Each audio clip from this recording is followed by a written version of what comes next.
আশা করি বিষয়টা বুঝাইতে পারছি। আমরা চেষ্টা করছি অলওয়েজ আপনাদেরকে পজিটিভ রেখে আপনাদের সুবিধাটা বেশি প্রায়োরিটি দিয়ে সমস্ত ডিসিশন নেওয়া। আমাদের খুবই সমস্যা হচ্ছিল এই প্যান্ডেমিকের সময় ক্লাসটা 3:30 থেকে চালাইতে। তো আপনারা কিছু মনে করবেন না, আপনারা এই ডিসিশনটাকে সম্মতি রেখে সামনের দিকে আগাবো ইনশাল্লাহ। আমরা আবার রমজানের পরবর্তী সময় আমরা 7টা থেকে বা 6:30 থেকে ক্লাসটা শুরু করবো। আমি রিকোয়েস্ট করবো, ভাইয়া কি আমাকে শুনতে পাচ্ছেন?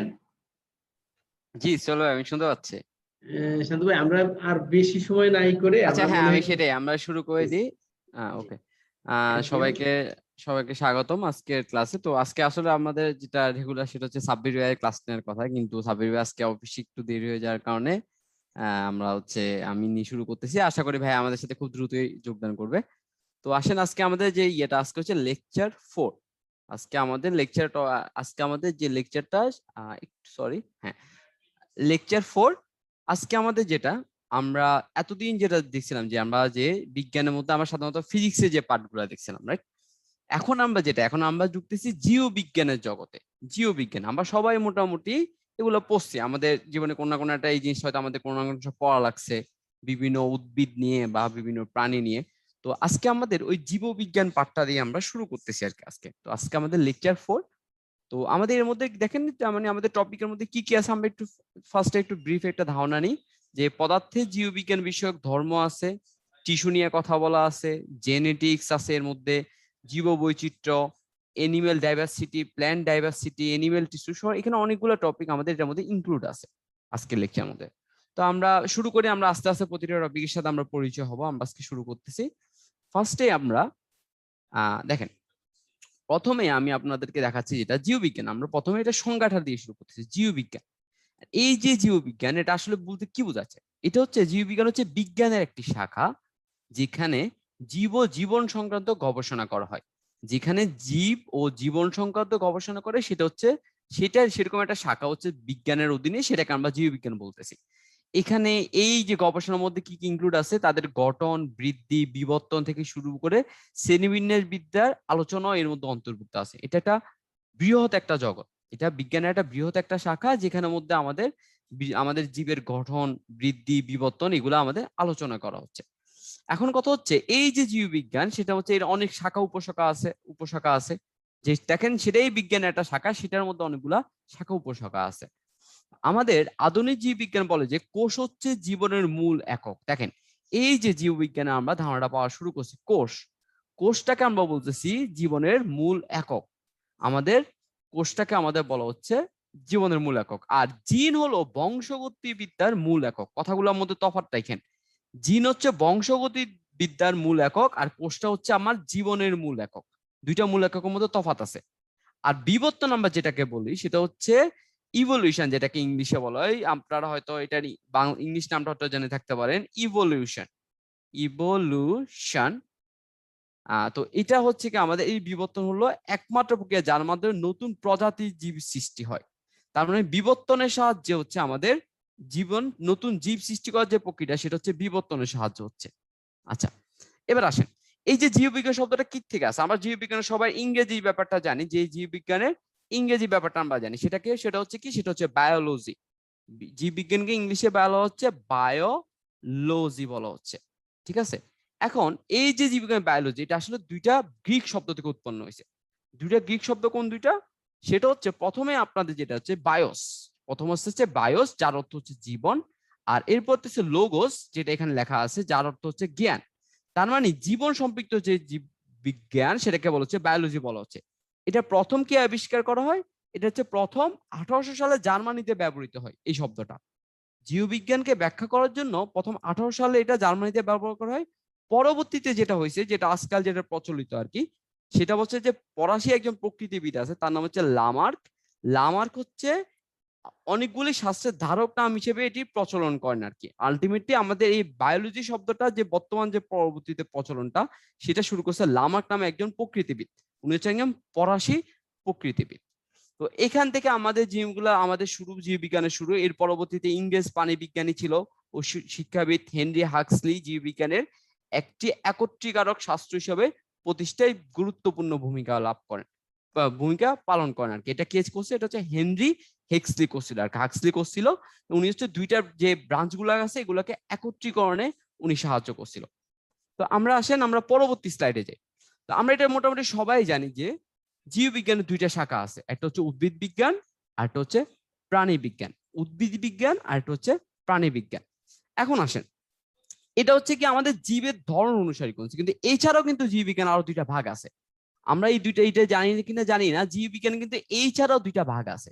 একটা হচ্ছে কি, একটা হচ্ছে ভৌত জীববিজ্ঞান, আরেকটা হচ্ছে আমার ফলিত, আরেকটা হচ্ছে আমার ফলিত জীববিজ্ঞান। একটা হচ্ছে ভৌত জীববিজ্ঞান আর একটা হচ্ছে ফলিত জীববিজ্ঞান আর কি। ঠিক আছে, এই দুইটা ব্রাঞ্চ আরো আছে। তা আমরা প্রথমে আমরা এই যে ভৌত আর ফলিত যে জীববিজ্ঞানটা আছে এটা নিয়ে আমরা একটু কথা বলতে চাচ্ছি। তো দেখেন তো প্রথমে এখন আমরা যে এটা নিয়ে কথা বলার আগে আমরা প্রথমে ধারণা নিই যে জীববিজ্ঞানের জনক কাকে বলা হয়। জীববিজ্ঞানের জনকটা দেখেন, গ্রিক দার্শনিক অ্যারিস্টটলকে জীববিজ্ঞানের জনক বলা হয়। এটা খুবই কমন একটা কোশ্চেন, খুবই কমন একটা কোশ্চেন। জীববিজ্ঞানের জনককে, সেটা হচ্ছে জীববিজ্ঞানের জনক হচ্ছে অ্যারিস্টটলকে বলা হচ্ছে জীববিজ্ঞানের জনক। এখন আসে আমরা যদি ফার্দার যে দুইটা ব্যাপার নিয়ে কথা বলতেছিলাম যে ভৌত জীববিজ্ঞান আর হচ্ছে ফলিত জীববিজ্ঞান, এই যে দুইটা শাখা আছে এই দুইটা শাখা নিয়ে আমরা একটু যদি ধারণা নিতে যাই তাহলে দেখেন ভৌত জীববিজ্ঞান মানে কি। ভৌত জীববিজ্ঞান মানে কি, যেটা হচ্ছে পিওর আসলে যেটাকে বলা হচ্ছে। আমরা সবাই জানি, যেমন হচ্ছে আমরা যে অনেকে আপনারা আছেন যারা হচ্ছে ইঞ্জিনিয়ারিং পড়েন অথবা মানে বায়োকেমিস্ট্রি স্টুডেন্ট অথবা মাইক্রোবায়োলজি স্টুডেন্ট, এই জিনিসগুলো আসলে পিওর কোনো সাবজেক্ট না। এগুলো হচ্ছে একটা অ্যাপ্লাইড, যেটাকে হচ্ছে ফলিত বলা হচ্ছে বাংলাতে, সেগুলো হচ্ছে ফলিত কোনো বিষয় এগুলোর মধ্যে পড়ে যাচ্ছে। বাট ভৌত জীববিজ্ঞানের মধ্যে কি কি আছে লক্ষ্য করেন, এর মধ্যে আছে অঙ্গ সংস্থান আছে, যেটাকে ইংলিশে বলা হচ্ছে মরফোলজি। দেখেন এই যে ইংলিশে নামগুলো দেওয়া আছে এগুলো কিন্তু খুবই ইম্পর্টেন্ট, আপনাকে একটু মাথায় রেখেন, এগুলো মাঝে মাঝে বিভিন্ন পরীক্ষা আসে।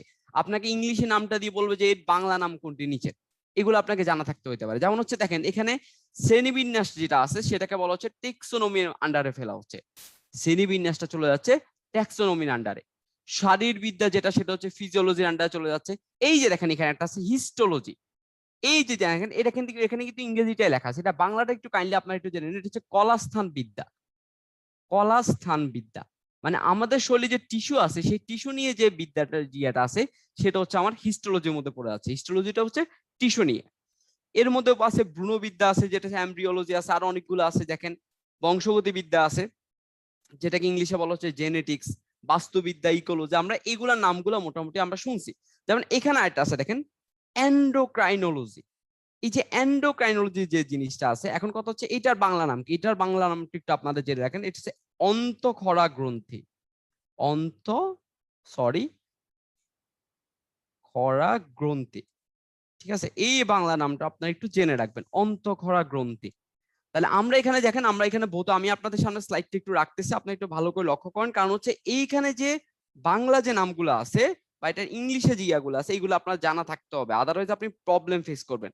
ঠিক আছে, তো এই জন্য আমি আপনাদের জন্য একটু রাখলাম, আপনারা একটু একটু দেখেন, আপনাদের যাতে একটু মাথায় সবাই একটু সেভ করে নিতে পারেন। এটা এখানে আমরা কথা বললাম ভৌত জীববিজ্ঞান নিয়ে। ঠিক আছে, এখন আসেন, এখন আমরা পরের স্লাইডে যাচ্ছি। এখন আমাদের পরের স্লাইডে আমরা কি নিয়ে পড়াশোনা করব, সেটা হচ্ছে ফলিত জীববিজ্ঞান, যেটা আছে যেটা অ্যাপ্লাইড, অ্যাপ্লিকেশন করে আমরা পরবর্তীতে জীববিজ্ঞানের যে ব্রাঞ্চ গুলোর মধ্যে আছে এর মধ্যে কি কি আছে দেখেন, এখানে বিশাল একটা লিস্ট দেয়া আছে। সরি, এখানে একটা 18টা নামের একটা লিস্ট দেয়া আছে, আপনি একটু লক্ষ্য করেন।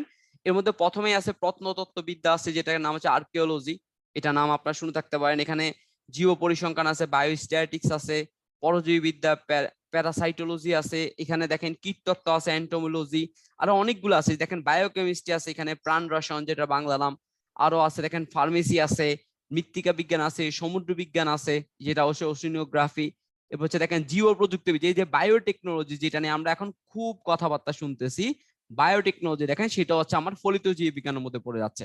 তার মানে আপনাকে যদি এখন প্রশ্ন করা হয় যে ফার্মেসিটা আমাদের জীববিজ্ঞানের কোন ব্রাঞ্চের মধ্যে পড়তেছে, সেটা কি ফলিতের মধ্যে পড়তেছে নাকি ভৌতের মধ্যে পড়তেছে, তখন আপনি কি বলবেন, সেটা হচ্ছে আমার ফলিত জীববিজ্ঞানের আন্ডার পড়ে যাচ্ছে। তো এই যে জিনিসগুলা, এই যে বিভিন্ন ব্রাঞ্চগুলো সম্পর্কে আপনার একটু ধারণা রাখতে হবে, মাঝে মাঝে এমসিকিউতে আসতে পারে, যেগুলো একটা সম্ভাবনা আছে। তো এই জিনিসগুলা নিয়ে আশা করি আপনারা একটু ধারণা রাখবেন। ঠিক আছে, যেমন এখানে হচ্ছে একজন আমাকে কথা বলছে যে মরফোলজি জিনিসটা কি। মরফোলজি জিনিসটা হচ্ছে দেখেন এই যে আগের স্লাইডে যে জিনিসটা ছিল মরফোলজি, এটা হচ্ছে অঙ্গ সংস্থান বিদ্যা। এটা হচ্ছে কি, এটা আসলে দুইটা ব্রাঞ্চ আছে, আপনাদের একটু হালকা ধারণা দিয়ে দিচ্ছি। এই যে মরফোলজি সেটা দুইটা ব্রাঞ্চ আছে, একটা হচ্ছে ইন্টারনাল আরেকটা হচ্ছে এক্সটার্নাল। একটা হচ্ছে ইন্টারনাল আর একটা হচ্ছে এক্সটার্নাল, এরকম দুইটা ভাগে ভাগ করা আছে। তো ইন্টারনালটা বুঝতে পারতেছেন যেটা হচ্ছে আমাদের শরীরের ভিতরে যে জিনিসগুলো আছে সেগুলোকে নিয়ে কাজ করে। আবার এক্সটার্নাল যেটা হচ্ছে সেটা হচ্ছে আমাদের শরীরের যে বাইরের যে ত্বক বা যে এই জিনিসগুলো আছে, আমাদের এক্সটার্নাল বডি পার্ট যেগুলো আছে সেগুলোকে নিয়ে কাজ করা হচ্ছে। তো এটা হচ্ছে অনেক বড় একটা ব্রাঞ্চ। এটার মধ্যে আবার দুইটা সাব ব্রাঞ্চ হচ্ছে, আপনার ইন্টারনাল অর্গানগুলো নিয়ে আর একটা হচ্ছে এক্সটার্নাল অর্গানগুলোকে নিয়ে। তো এটা গেল আপনাদের ফলিত জীববিজ্ঞান আর ভৌত জীববিজ্ঞানের মধ্যে আমি আপনাদের ব্রাঞ্চ ওয়াইজ বললাম। এর পরবর্তীতে দেখেন এই যে লিস্টটা আছে, আসেন কিছু কথা বলতেছি। এই যে লিস্টটা, এই লিস্টটা সবাই একদম মাথার মধ্যে সুন্দর করে মুখস্থ রাখবেন। এটা আপনার আমার পার্সোনালি আপনাদের কাছে রিকোয়েস্ট রইল। কেন?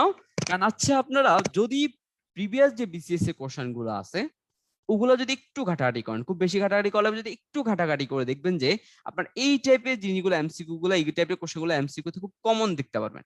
কি সেটা হচ্ছে বিভিন্ন, এই যে আপনাকে বললাম যে ইংরেজি নাম দিয়ে দিয়ে বললো যে এটার মধ্যে আলোচ্য বিষয়ের মধ্যে কারা আছে। এই যে টপিক গুলো এগুলো মোটামুটি খুব ভালোই ইম্পর্টেন্ট। এই জন্য আপনাদেরকে এখন আমি যে টপিকটা পড়াচ্ছি এগুলো একটু খুব ভালো করে লক্ষ্য করবেন। দেখেন এখানে প্রথমে আছে যে এপিকালচার। এপিকালচারটা কি? এপিকালচার হচ্ছে মৌমাছি পালন বিদ্যা। সুতরাং এই যে নামগুলোর সাথে লক্ষ্য রাখবেন, যে এপিকালচার এটা মানে হচ্ছে আপনার মৌমাছি পালন বিদ্যা। এরপরে আছে এবিকালচার। এবিকালচার হচ্ছে পাখি পালন বিদ্যা। সেরিকালচার আছে, সেরিকালচারের মধ্যে পড়তেছে রেশম চাষ, যেটা আছে রেশম কুটি নিয়ে আমরা জানি, সেটা সেরিকালচারের মধ্যে পড়তেছে। পিসিকালচারের মধ্যে পড়তেছে মৎস্য।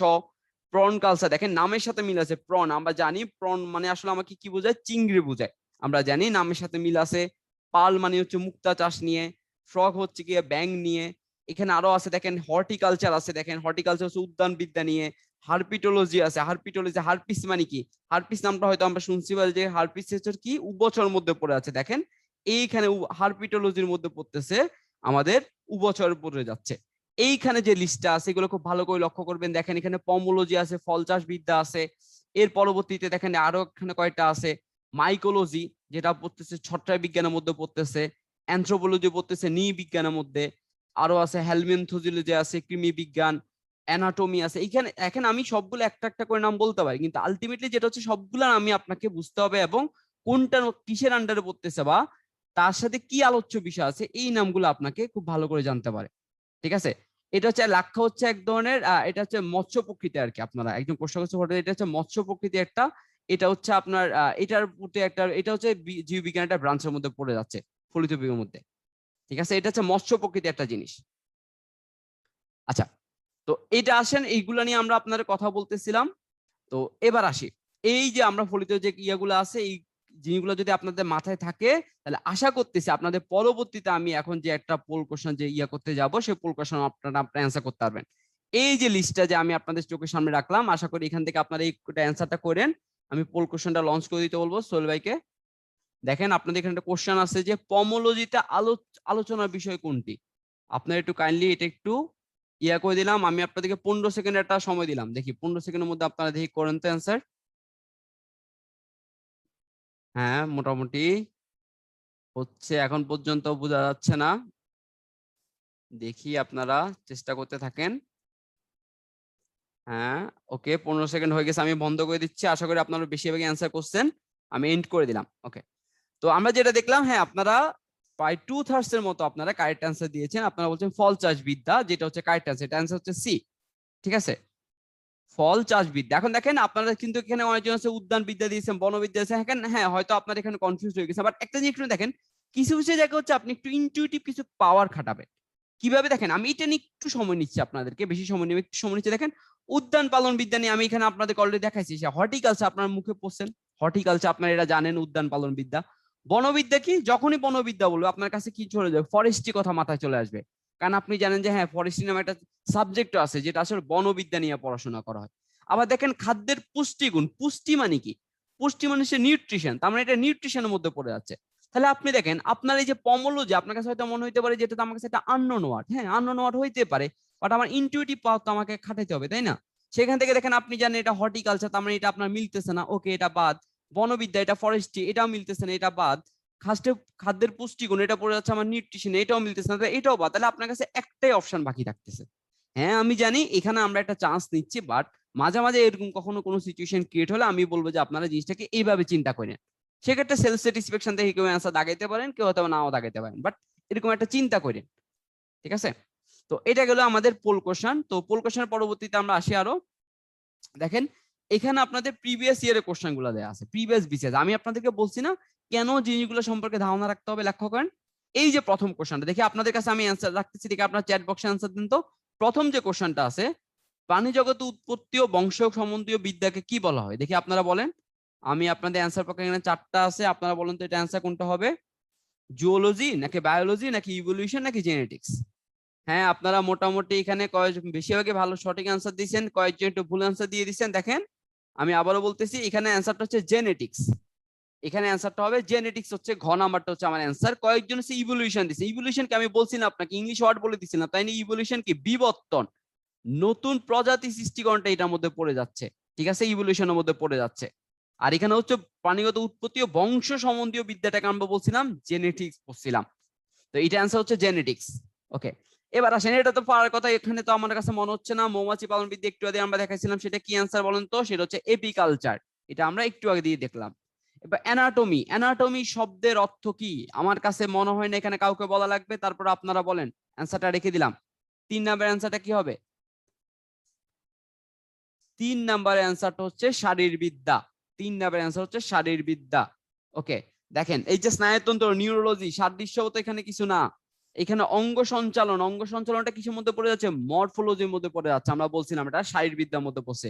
পিসিকালচার কি আমরা জানি, মৎস্য চাষ, এখানে বেশি কিছু বলবো না। এবি কালচার বলতে কি বোঝায়? এটা অ্যান্সারটা কি আপনাদের জানা আছে আশা করি, বলেন তো দেখি, এটার অ্যান্সারটা বলে ফেলেন। এটা অ্যান্সার কোনটা?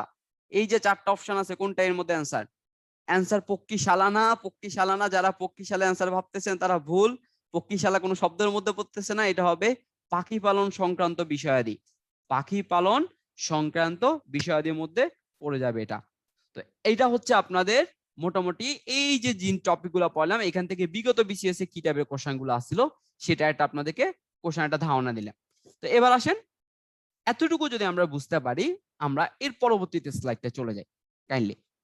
তো দেখেন পরবর্তী স্লাইডে আমরা এখন হচ্ছে কয়েকজন জীববিজ্ঞানী নিয়ে কথা বলবো। যে জীববিজ্ঞান, এটা যে সায়েন্সের এত বড় একটা ব্রাঞ্চ হয়েছে, এই যে ব্রাঞ্চের পিছনে যে অবভিয়াসলি কিছু মানুষের অবদান আছে, তাই না? আমরা যখন এই ফিজিক্সের কথা মনে পড়ি, আমাদের মাথায় কাদের নাম আসে? নিউটন, আইনস্টাইন, এদের কথা এদের নাম মাথায় আসে। কেমিস্ট্রি ওরকম অনেকের নাম মাথায় আসে। তাহলে আমরা এরকম জীববিজ্ঞানের ক্ষেত্রে আমরা কয়েকজন বিখ্যাত জীববিজ্ঞানের নাম চিন্তা করি। প্রথমে আপনাদের কথা বলতে হবে এরিস্টটলের নাম। এরিস্টটলকে নিয়ে আপনাদের তো এখানে তো বলার কিছুই নাই। ওনাকে কি বলা হচ্ছে? উনি মেইন ব্যাপারটা হচ্ছে, উনি হচ্ছে আপনার জীববিজ্ঞানের জনক। উনি শুধু জীববিজ্ঞানের জনক না, উনি জীববিজ্ঞান আরেকটা যে ব্রাঞ্চ আছে না, আমরা যে জীববিজ্ঞানের কি 2টা ব্রাঞ্চ শিখছিলাম, তাই না? একটা হচ্ছিল উদ্ভিদ বিজ্ঞান আর একটা হচ্ছে প্রাণী বিজ্ঞান। উনি হচ্ছে প্রাণী বিজ্ঞানের, উনি হচ্ছে জনক, উনি হচ্ছে প্রাণী বিজ্ঞানের জনক। ঠিক আছে, আমরা এই অ্যারিস্টটলের ব্যাপারে জীববিজ্ঞান এবং প্রাণী বিজ্ঞানের জনক হচ্ছে আমার অ্যারিস্টটল, এই জিনিসটা মাথায় রাখবেন। উনি একটা বই লিখছিল, বইটা খুব নাম করা, হিস্টোরিয়া। আচ্ছা আমি সরি, আমার একটু ইয়াতে সমস্যা করতেছে, আমার গ্রাফিক্স প্যাডে একটু সমস্যা করতেছে, লেখাটা একটু ইয়া হয়ে আসতেছে, আমি সরি। একটু আপনারা একটু হোল্ড করেন। হিস্টোরিয়া অ্যানিমেলিয়াম, এটার নাম হবে হিস্টোরিয়া অ্যানিমেলিয়াম।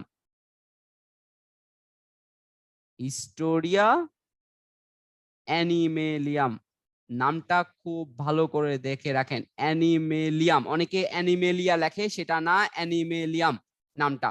এই বইটা লেখা হচ্ছে, লেখক হচ্ছে অ্যারিস্টটল। তো উনি হচ্ছে, ওনাকে বলা হচ্ছে আপনার প্রাণী বিজ্ঞান এবং জীববিজ্ঞানের জনক। এরপরে তার মানে যেহেতু আপনি বলেন যে যেহেতু প্রাণী বিজ্ঞানের জনকের নাম বলেন, তার মানে বলেন তো এখন উদ্ভিদ বিজ্ঞানের জনককে, সেটা নামও আমরা জানি, সেটা হচ্ছে কে বলেন তো দেখি। আপনাদের একটু চ্যাট বক্সে আপনার কাছে কোশ্চেনটা রাখলাম, বলেন তো উদ্ভিদ বিজ্ঞানের জনককে। দেখে আপনারা কে কে কে জানেন, একটা কোশ্চেন রেখে গেলাম। থিও, কি নাম বলেন তো? থিওফ্রাস্টাস। গুড, পাচ্ছেন কয়েকজন? থিওফ্রাস্টাস, এই তো পাচ্ছেন। উনাকে বলা হচ্ছে উদ্ভিদ বিজ্ঞানের জনক। উনি হচ্ছে উদ্ভিদ বিজ্ঞানের জনক। ঠিক আছে, আচ্ছা এবার আসেন, এই যে উনাকে উদ্ভিদ বিজ্ঞানের জনক বলা হচ্ছে, উনি আরো এরকম, উনি কি করছে? উনি যেটা করছে, উনি হচ্ছে সমস্ত উদ্ভিদটাকে 4টা ভাগে ভাগ করছে, 4টা প্রজাতিতে ভাগ করছে। 4টা প্রজাতি কি কি জানা আছে আপনাদের? একটা হচ্ছে ট্রিজ, একটা হচ্ছে শ্রাবস, একটা হচ্ছে আন্ডারশ্রাবস, আর একটা হচ্ছে কি শ্রাবস, আন্ডারশ্রাব, আরেকটা কি, আরেকটা কি বলুন তো দেখি, আপনার এটা কি, আপনার দেখি অ্যান্সার বলুন তো, চারটা, লাস্টেরটা কি, লাস্টেরটা কি হার্বস, এই তো পারতেছেন, গুড, আপনাদের মনে আছে, আপনাদের কিছু না কিছু হইলো মনে আছেন, সে ছোটবেলা পড়লেও অনেক কিছু মনে আছেন। চারটা ভাগে ভাগ করছে, এটা হচ্ছে কি বৃক্ষ, এটাকে বলা হচ্ছে গুল্ম, এটাকে বলা হচ্ছে উপগুল্ম, আর এটাকে বলা হচ্ছে বিরোধ, এটাকে বলা হচ্ছে বিরোধ। এই যে চারটা ভাগে ভাগ করছে, এটা কে ভাগ করছিল, থিওফ্রাস্টাস ভাগ করছিল আর কি। তো আপনারা এই দুইটা জনের নাম আছে, আরো কয়েকজনের নাম বলতে হবে, যেমন হচ্ছে আপনাদের দেখেন, আমরা হয়তো অনেকেই উনার নাম শুনছি, যেমন ইবনে সিনা, ইবনে সিনা ওনার নাম হয়তো আমাদের সবারই মোটামুটি শোনা আছেন। কথা হচ্ছে উনি কি করছে আমারে বলেন তো, উনি আমাদের জীববিজ্ঞানে কি করছে, উনি জীববিজ্ঞানে যেটা করছে যে উনির ক্ষেত্রে হচ্ছে উনি চিকিৎসা শাস্ত্রে একটা অবদান রাখছিল, উনি চিকিৎসা শাস্ত্রে উনি অবদান রাখছিল, চিকিৎসা শাস্ত্রে উনার অবদান, উনি কি করছে, উনি একটা বই লিখছিল, উনার একটা বই আছিল 14 খন্ডে একটা বই ছিল, সেই বইটার নাম হচ্ছে আল কানুন। এই বইটার নামটা দেখেন আল কানুন, আপনাকে যদি কখনো কোশ্চেন আসে আল কানুন গ্রন্থের লেখককে, তাহলে সেটার নাম কি লিখবেন, লেখকের নাম কি হবে, ইবনে সিনা হবে, লেখকের নামটা হবে ইবনে সিনা। আল কানুন এই বইটা কতটা খন্ডে আছে দেখেন তো, 14টা খন্ডে, 14টা খন্ডে বিভক্ত এই বইটা। তো এটা কি হচ্ছে, এটা আমরা বলতেছি ইবনে সিনাকে নিয়ে কথাটা বললাম। এরকম আরো আসতেছে, যেমন আছে এরপরে যদি আরেকটা নাম বলতে হয়, যেমন হচ্ছে লিওয়েন হুক, নাম আশা করি শুনছেন, নাম আশা করি শুনছেন, লিওয়েন হুকের নাম আশা করি শুনছেন। বলেন তো উনি কিসের জন্য বিখ্যাত, কেউ একজন বলেন তো উনি কিসের জন্য বিখ্যাত, দেখি আপনাদের চ্যাট বক্সে বলেন তো। কোষের আবিষ্কারক, কোষের আবিষ্কারক, উনি হচ্ছে প্রথম উনি কোষের না, আসলে কোষের না, উনি হচ্ছে মাইক্রোস্কোপিক যে ব্যাপারটা ছিল, অনুবীক্ষণ যন্ত্র যেটা, সেটা উনি ব্যবহার করে উনি প্রথম ব্যাকটেরিয়া, প্রোটোজোয়া, হাইড্রা, শৈবাল যা আছে উনি এই জিনিসগুলো আবিষ্কার করছিল। আমরা আবারও বলছি উনি হচ্ছে অনুবীক্ষণ যন্ত্রের সাহায্যে, অনুবীক্ষণ মানে উনাকে যেটা বলা হচ্ছে, উনাকে বলা হচ্ছে মেইনলি হচ্ছে অণুজীব বিজ্ঞানের জনক, অণুজীব বিজ্ঞানের জনক উনাকে, এটা উনি কি হচ্ছে, উনি হচ্ছে লিওয়েন হুক, লিওয়েন হুক উনি প্রথম, উনি একজন ডাচ বিজ্ঞানী, উনি কি করছে, উনি হচ্ছে অনুবীক্ষণ যন্ত্র ব্যবহার করে, যে আমরা যখন যে ব্যাকটেরিয়া বা ভাইরাস এদেরকে যে বলি, এদের শৈবাল শুক্রাণু এদের যে বর্তমান যে শেপটা, সেই শেপটা উনি প্রথম অনুবীক্ষণ যন্ত্রের সাহায্যে দেখে ব্যাখ্যা করছে, ঠিক আছে। আচ্ছা এটা গেল, এরপরে আরো একটু নাম বলতে হবে আপনাদের, আরো কয়েকজন নাম যদি বলতে যায় তাহলে আসেন আপনারা একটু নিজেরা চিন্তা করে বলেন, আর কার নাম বলা যায় হচ্ছে, আর হচ্ছে আন-নাফিস একজন আছে, আন-নাফিসের নাম শুনছেন, আন-নাফিস, আন-নাফিস একজন আছেন, উনি কিসের জন্য বিখ্যাত জানেন, উনি হচ্ছে আমাদের যে রক্ত সঞ্চালন বিদ্যা যেটা আছে না, রক্ত সঞ্চালন যে বিদ্যাটা আছে না, এই যে রক্ত সঞ্চালন বিদ্যা সম্পর্কে উনি প্রথম সঠিক ধারণা দিয়েছিলেন। এই যে আন-নাফিস যে বিজ্ঞানীটা আছেন, উনি হচ্ছে রক্ত সঞ্চালন যে প্রক্রিয়া আছে এই প্রক্রিয়া সম্পর্কে প্রথম উনি ধারণা দিয়েছিলেন, উনি প্রথম এটা সম্পর্কে ধারণা দিয়েছিলেন আর কি, যে মানুষের যে ব্লাড যে ট্রান্সফিউশন করা যায় সেটা সম্পর্কে উনি প্রথম ধারণা দিয়েছিলেন। এবার আসেন এরপর আরো কয়েকজন নাম আছে, যেমন আছে আমি একটু একটু করে নাম বলি, যেখানে আমি আপনাদেরকে নাম বলতেছি যে আপনারা বলেন। লুই পাস্তুর, বলেন তো লুই পাস্তুর কেন বিখ্যাত, লুই পাস্তুর কেন বিখ্যাত দিয়ে বলেন। লুই পাস্তুর বিখ্যাত হচ্ছে উনার জীবাণু তত্ত্বের জন্য, উনি হচ্ছে প্রথম প্যাস্টুরাইজেশন নিয়ে কাজ করছিল, উনি প্যাস্টুরাইজেশন ছাড়া আরো অনেকগুলো নিয়ে জিনিস নিয়ে কাজ করছিল। লুই পাস্তুর, দেখে বলেন, আপনারা বলেন লুই পাস্তুর কি করছে, জীবাণু তত্ত্ব নিয়ে কাজ করছে, ভেরি গুড ভেরি গুড, উনি জীবাণু তত্ত্ব নিয়েছে, পাস্টুরাইজেশন নিয়ে কাজ করে, এমনকি উনি প্রথম যে কাজটা যেটার জন্য উনি সবচেয়ে বেশি, সেটা হচ্ছে অ্যানথ্রাক্স যেটাকে আমরা বলি, বা যেটা বাংলা নাম হচ্ছে জলাতঙ্ক, জলাতঙ্ক সরি অ্যানথ্রাক্স এবং জলাতঙ্ক সরি দুইটার জন্য হচ্ছে উনি দুইটার জীবাণু নিয়ে কাজ করছে, মানে ভ্যাকসিনের ওই দুইটার ভ্যাকসিনের যে কাজটা ছিল সেই কাজটার মধ্যে উনি সাথে উনি হচ্ছে এই দুইটার ভ্যাকসিন আবিষ্কারক, এই দুইটা ভ্যাকসিন আবিষ্কারক হচ্ছে লুই পাস্তুর। ভালো করে লক্ষ্য করেন, জলাতঙ্ক রোগটা বলেন তো, জলাতঙ্ক রোগটা কি কিসের থেকে ছড়ায়, আমরা সবাই জানি আমাদের যে পোষা প্রাণী আছে কুকুর বিড়াল এদের থেকে আমাদের জলাতঙ্ক জিনিসটা ছড়াইতে পারে, কুকুর বিড়াল এদের থেকে আমাদের জলাতঙ্ক ছড়ায়। এটা আছে দেখা, একটা আছে, হ্যাঁ দেখি আসছেন, আমরা খুব বেশি সময় এটার পিছিয়ে নিব না। আলেকজান্ডার ফ্লেমিং যে একজন আছে, আলেকজান্ডার ফ্লেমিং উনি কিসের জন্য বিখ্যাত আমরা সবাই জানি, পেনিসিলিন আবিষ্কারের জন্য বিখ্যাত, পেনিসিলিন, পেনিসিলিন আবিষ্কারের জন্য বিখ্যাত হচ্ছে আলেকজান্ডার ফ্লেমিং। উনি যে অ্যান্টিবায়োটিকটা তৈরি করছিল সেটা। এরপরে আরো আছে, আরো অনেক কাছে আমরা এগুলো নিয়ে আপনাদের যে প্রিপারেশন বুকটা আপনাদেরকে প্রোভাইড করা হবে সেটার মধ্যে মোটামুটি আপনার এখানে অনেকগুলো আর কি নিয়ে পাবেন। আরো আছে যেমন আছে আপনার রবার্ট হুক আছে, রবার্ট হুক রবার্ট হুক আছে। রবার্ট হুক কিসের জন্য বিখ্যাত আমরা জানি, উনি হচ্ছে প্রথম কোষ শব্দটি ব্যবহার করেন রবার্ট হুক। এছাড়া আপনার রবার্ট কচ আছে, আরেকটা হচ্ছে রবার্ট কচ, রবার্ট কচ আছে। তো এরকম আরো অনেকজন আছে আপনাদের প্রিপারেশন বুকের মধ্যে, আপনারা মোটামুটি এইগুলা পেয়ে যাবেন। এই যে মেন্ডেল আছে, মেন্ডেলকে কেন বলা হচ্ছে, এই যে একটা কোশ্চেন, হ্যাঁ খুব পপুলার একটা কোশ্চেন, সরি আমি উনার কথা প্রায় ভুলে যাচ্ছি, আপনার চ্যাট বক্সে একজন মাত্র মনে দিলাম যে উনার দেখেন উনার পুরা নামটা লক্ষ্য করেন, উনার পুরা নামটা হচ্ছে Gregor Johann Mendel, Gregor Johann Mendel. Gregor Johann Mendel উনি কি, উনি হচ্ছে বংশগতিবিদ্যার জন্য বিখ্যাত। বংশগতিবিদ্যা যে ব্যাপারটা আছে সেটার জন্য উনি হচ্ছে এটা জনক বলা হচ্ছে, উনাকে বলা হচ্ছে বংশগতিবিদ্যার জনক, উনাকে বলা হচ্ছে মেন্ডেল। আমরা মেন্ডেলের সূত্র আছে, আমরা যারা পড়ছিলাম, আপনারা যারা হয়তো সায়েন্স ব্যাকগ্রাউন্ড এখানে আছে, আমরা জানেন মেন্ডেলের সূত্র আছে, তাই না? বলতো মেন্ডেলের সূত্র কয়টা? মেন্ডেলের সূত্র কয়টা আছে বলেন তো? দুইটা সূত্র আছে। গুড, এই তো আপনারা অনেকেই, আপনাদের অনেক কিছু মোটামুটি পড়া আছে, অনেক কিছুই জানা আছে যা বুঝতে পারতেছি। আর মেন্ডেলের দুইটা সূত্র আছে। তো আসেন এই জিনিসগুলো আমরা পড়লাম মোটামুটি, আমরা এখানে আরো অনেকের জিনিসগুলো আছে আপনার প্রিপারেশন বুক থেকে দেখে নিয়েন, আমি জাস্ট এগুলো নিয়ে আর খুব বেশি কথা বলতে চাচ্ছি না। তো এরপরে হ্যাঁ আছে, আরো অনেকে লিখতেছেন ডারউইনের কথা আছে, হ্যাঁ উনার কথা তো বলতে হয়, উনার কথা না বললে তো নয়, চার্লস ডারউইন বিবর্তনবাদের জন্য উনি যে বিখ্যাত। তো আমরা আসেন আমরা এগুলো নিয়ে খুব বেশি ইয়াতে না, যে আমরা এখানে কতিপয় আবিষ্কার নিয়ে একটু দেখি, যে যেগুলো খুব বেশি পপুলার বা যেগুলো পরীক্ষা সাধারণত বেশি আসে, খুব ফ্রিকুয়েন্টলি আসতে দেখা যায়। যেমন হচ্ছে রক্ত সঞ্চালন প্রক্রিয়াটা আছে, দেখেন এটার কে আবিষ্কারক হচ্ছে উইলিয়াম হার্ভে। আপনার আশা করি এই নামটা খুব মাথায় রাখবেন, উইলিয়াম হার্ভে হচ্ছে রক্ত সঞ্চালন প্রক্রিয়ার উনি হচ্ছে আবিষ্কারক। কোষের আবিষ্কারক রবার্ট হুক আমরা জানি। হোমিওপ্যাথিক যে ইয়াটা আছে সেটার আবিষ্কারক হচ্ছে স্যামুয়েল হানিম্যান। স্যামুয়েল হানিম্যান ইনি হচ্ছে আপনার হোমিওপ্যাথির আবিষ্কারক। এরপর হচ্ছে ডিএনএ যে ডাবল হেলিক্স যে শেপটা আছে আমরা জানি, এটা আমরা সবাই পড়ছিলাম, ওয়াটসন ও ক্রিক এই যে ডিএনএ ডাবল হেলিক্স এর ইয়াটা আবিষ্কার করছে। এরপরে আসেন, তো আরো আছে এখানে ক্রোমোজোম আছে, স্ট্রাসবার্গার, যক্ষ কলেরা জীবাণুর আবিষ্কার করছে রবার্ট কচ, জলাতঙ্ক টিকা আবিষ্কার করছে লুই পাস্তুর, যেটা আমরা একটু আগে শিখছি। বিবর্তনবাদ নিয়ে আছে।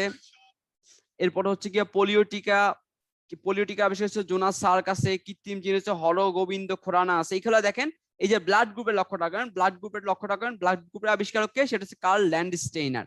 ব্লাড গ্রুপের আবিষ্কার হচ্ছে কার্ল ল্যান্ডস্টেইনার। এখানে আছে কিছু। এরপরে পরবর্তী দেখেন, তো এই যে জিনিসগুলো আছে এইগুলো হচ্ছে মোটামুটি একটু বেশি পপুলার কি, বা যেগুলো বেশি আসে আর কি দেখা যায়। তো এই যে নামগুলো আছে এই নামগুলো আপনারা মোটামুটি সবাই একটু ভালো করে মাথা রাখার চেষ্টা করবেন। এই যে রক্ত সঞ্চালন উইলিয়াম হার্ভে, উইলিয়াম হার্ভে এটা খুবই পপুলার একটা কোশ্চেন। আপনারা যদি দেখেন দেখবেন যে উইলিয়াম হার্ভের এই কোশ্চেনটা আরো অনেকবার আসছে, অনেক জায়গায় আসছে, ঠিক আছে? তো যাই হোক এগুলো গেল। এবার আসেন এখন হচ্ছে আমরা এই পরবর্তী টপিকে চলে যাই। এতক্ষণ আমরা হচ্ছে জীববিজ্ঞান নিয়ে মোটামুটি একটা ধারণা নিচ্ছি। এবার আসেন শ্রেণীবিন্যাস নিয়ে আমরা একটু কথা বলি। শ্রেণীবিন্যাস কি? এই যে আমাদের বিশাল একটা জীবজগৎ, এই যে আমরা যে জীববিজ্ঞান এত বড় একটা জিনিস, এই যে জিনিস এর মধ্যে যে কত হাজার হাজার প্রজাতি পড়ে যাচ্ছে, কত উদাহরণ পড়ে যাচ্ছে, আমরা এই জিনিসগুলো একটা ক্লাসিফিকেশনের মধ্যে ফেলতে যাচ্ছি। আমরা সবকিছুর মধ্যে কি আমরা দেখে নিয়েছি কিছু ক্লাসিফিকেশন আছে, কিছু ভাগ আছে, তো আমরা এইগুলাকে কিছু ভাগের মধ্যে নিয়ে যাচ্ছি বা শ্রেণীর মধ্যে নিয়ে যাচ্ছি। এই যে আমাদেরকে যেটা বলা হচ্ছে যে শ্রেণীবিন্যাস হচ্ছে পারস্পরিক সম্পর্কের ভিত্তিতে জীবজগৎকে বিভিন্ন দল বা গোষ্ঠীতে শ্রেণীবদ্ধ করার যে স্বাভাবিক প্রক্রিয়া, এটাকে শ্রেণীবিন্যাস বলা হচ্ছে। তার মানে কি?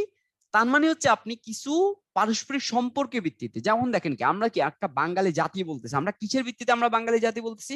আমাদের ভাষাভাষীর ভিত্তিতে, আমাদের সংস্কৃতির ভিত্তিতে। এই যে একটা সম্পর্কের মধ্যে আমরা যে একটা সংস্কৃতি, একটা সংস্কৃতিতে বিলং করি, এই যে সম্পর্কের ভিত্তিতে যে আমরা করতেছি, এটা হচ্ছে আমার শ্রেণীবিন্যাসের মধ্যে পড়ে যাচ্ছে। আচ্ছা আমরা একটু একটা সেকেন্ড একটু হোল্ড করি, একটা সেকেন্ড।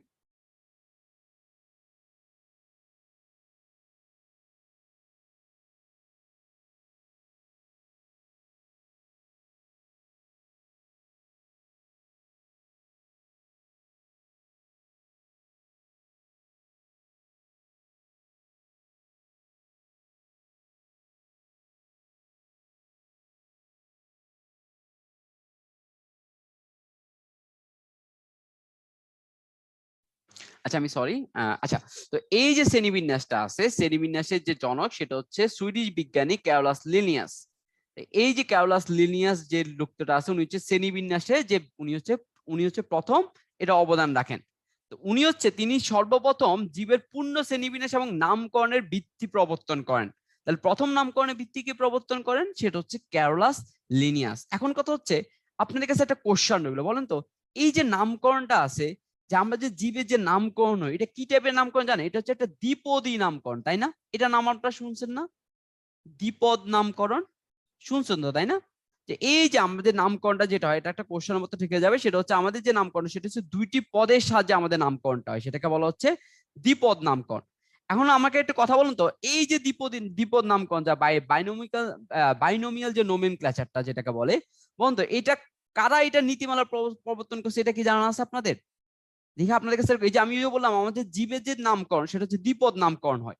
এই যে নামকরণটা এটা নীতিমালা কারা প্রণয়ন করছে সেটা কি জানেন আপনারা? দেখে আপনাদের বলেন তো চ্যাট বক্সে কেউ জানেন কিনা এটা নীতিমালা কারা প্রণয়ন করছে?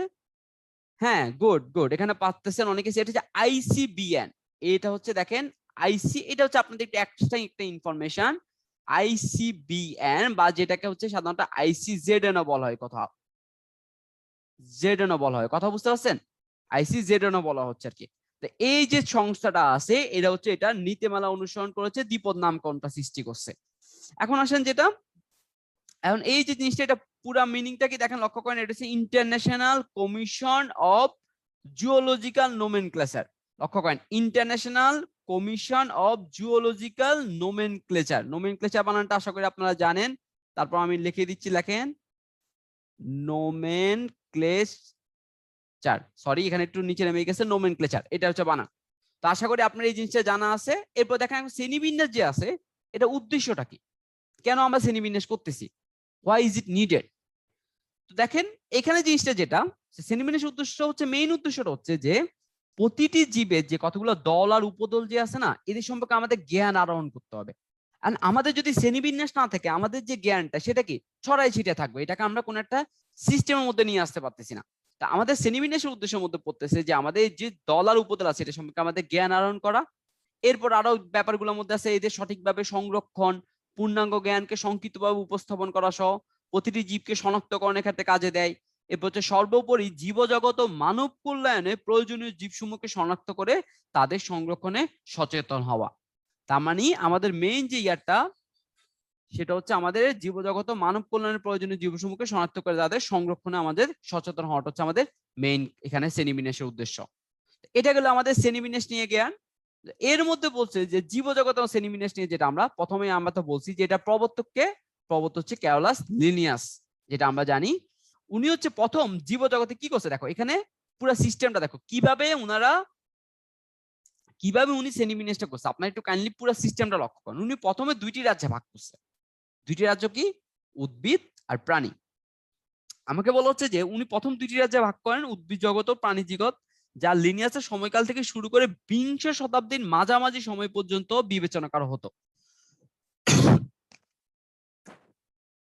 কাহিনী কি, উনি হচ্ছে বিংশ শতাব্দীর মাঝামাঝি সময় পর্যন্ত উনি এটা বিবেচনা করা হতো, যে উনি যখন এটা প্রথম দুইটা ভাগে ভাগ করছিল। পরে কি হয়েছে, বিজ্ঞানের অগ্রযাত্রা বর্তমানে কোষের ডিএনএ ও আরএনএ প্রকারভেদ, জীবদেহে কোষের বৈশিষ্ট্য, কোষের সংখ্যা ও খাদ্যাভ্যাসের তথ্যের উপর ভিত্তি করে দেখেন এই যে নতুন একটা লক্ষ্য করেন, আর.এইচ. হুইটেকার 1969 সালে জীবজগৎকে 5টি কিংডমে বা রাজ্যে ভাগ করার প্রস্তাব দেন।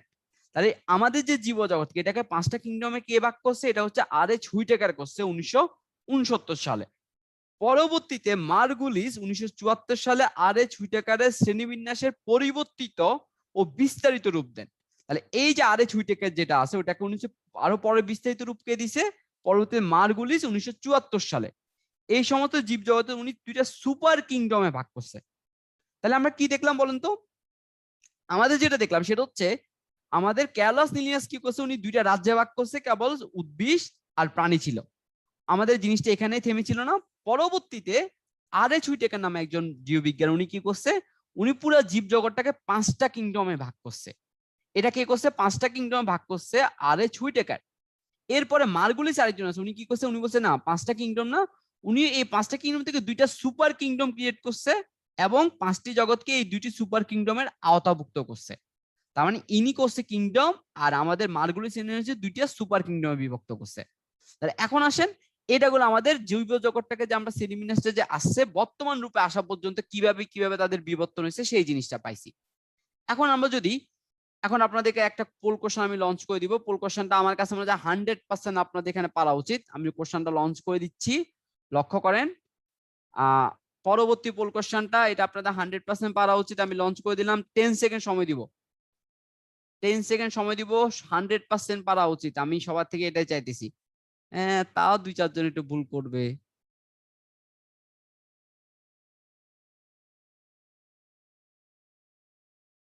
ওকে, আমি অফ করে দিলাম। আপনাদের এখানে হচ্ছে প্রশ্ন ছিল যে সর্বপ্রথম মানুষের রক্ত সঞ্চালন পদ্ধতি সম্পর্কে সঠিক বর্ণনা দেন কে। দেখেন এই যে আপনারা যে কনফিউশন হয়ে যান, সর্বপ্রথম কে দিছে বলেন তো? সর্বপ্রথম রক্ত সঞ্চালন পদ্ধতি সম্পর্কে ধারণা দিছে কিন্তু আন্নাফিস, ধারণা দিছে কিন্তু আন্নাফিস। আপনার একটা লক্ষ্য, প্রথম পদ্ধতি আবিষ্কার করছে কিন্তু উইলিয়াম হার্ভে, কিন্তু সঠিক ধারণা দিছিল কে? প্রথম সঠিক ধারণা ছিল আন্নাফিস। এটা অ্যান্সারটা হচ্ছে আন্নাফিস। ঠিক আছে, আপনারা এই জিনিসগুলো কিন্তু মাথায় রাখবেন। এই যে ছোটখাটো যে কিছু যে মাঝে মাঝে যে ভেড়ায় যেতে পারেন, এই যেগুলো এটা মাথায় রাখেন। ঠিক আছে, তো এটা গেল আপনাদের পোল কোশ্চেন নাম্বার 2। এবার আসে আমরা যেটা নিয়ে কথা বলতেছিলাম, মাঝখানে একটা পোল কোশ্চেন চলে আসছে, সরি। আচ্ছা ওকে, তো এখানে যেটা হচ্ছে জীব জগৎ ওর শ্রেণীবিন্যাসে যে ব্যাপারটা, তো সেই ব্যাপারটা হচ্ছে কি, জীবটা আমরা যেটা বলছিলাম, দেখেন জীব জগৎকে এই যে সুপার কিংডম, এই যে 2টা সুপার কিংডমের নাম দেখেন, একটা হচ্ছে প্রোক্যারিওটা আর একটা হচ্ছে ইউক্যারিওটা। প্রোক্যারিওটা আর ইউক্যারিওটা, বলেন তো এই যে 2টা সুপার কিংডম, এই 2টা সুপার কিংডম কে ভাগ করছে? আমরা একটু নাম বলছিলাম কিন্তু, বলেন তো, আমি কিন্তু নাম বলছিলাম। এই সুপার কিংডমে কে ভাগ করছে? পরবর্তীতে আমাদের চেঞ্জ করছে কিন্তু 2 জন, একজন হচ্ছে আমার মার্গুলিস আর একজন হচ্ছে হুইটেকার। বলেন চেঞ্জ করছে, এই যে সুপার কিংডম 2টা কে দিছে? এই 2 জন করছে, মার্গুলিস করছে।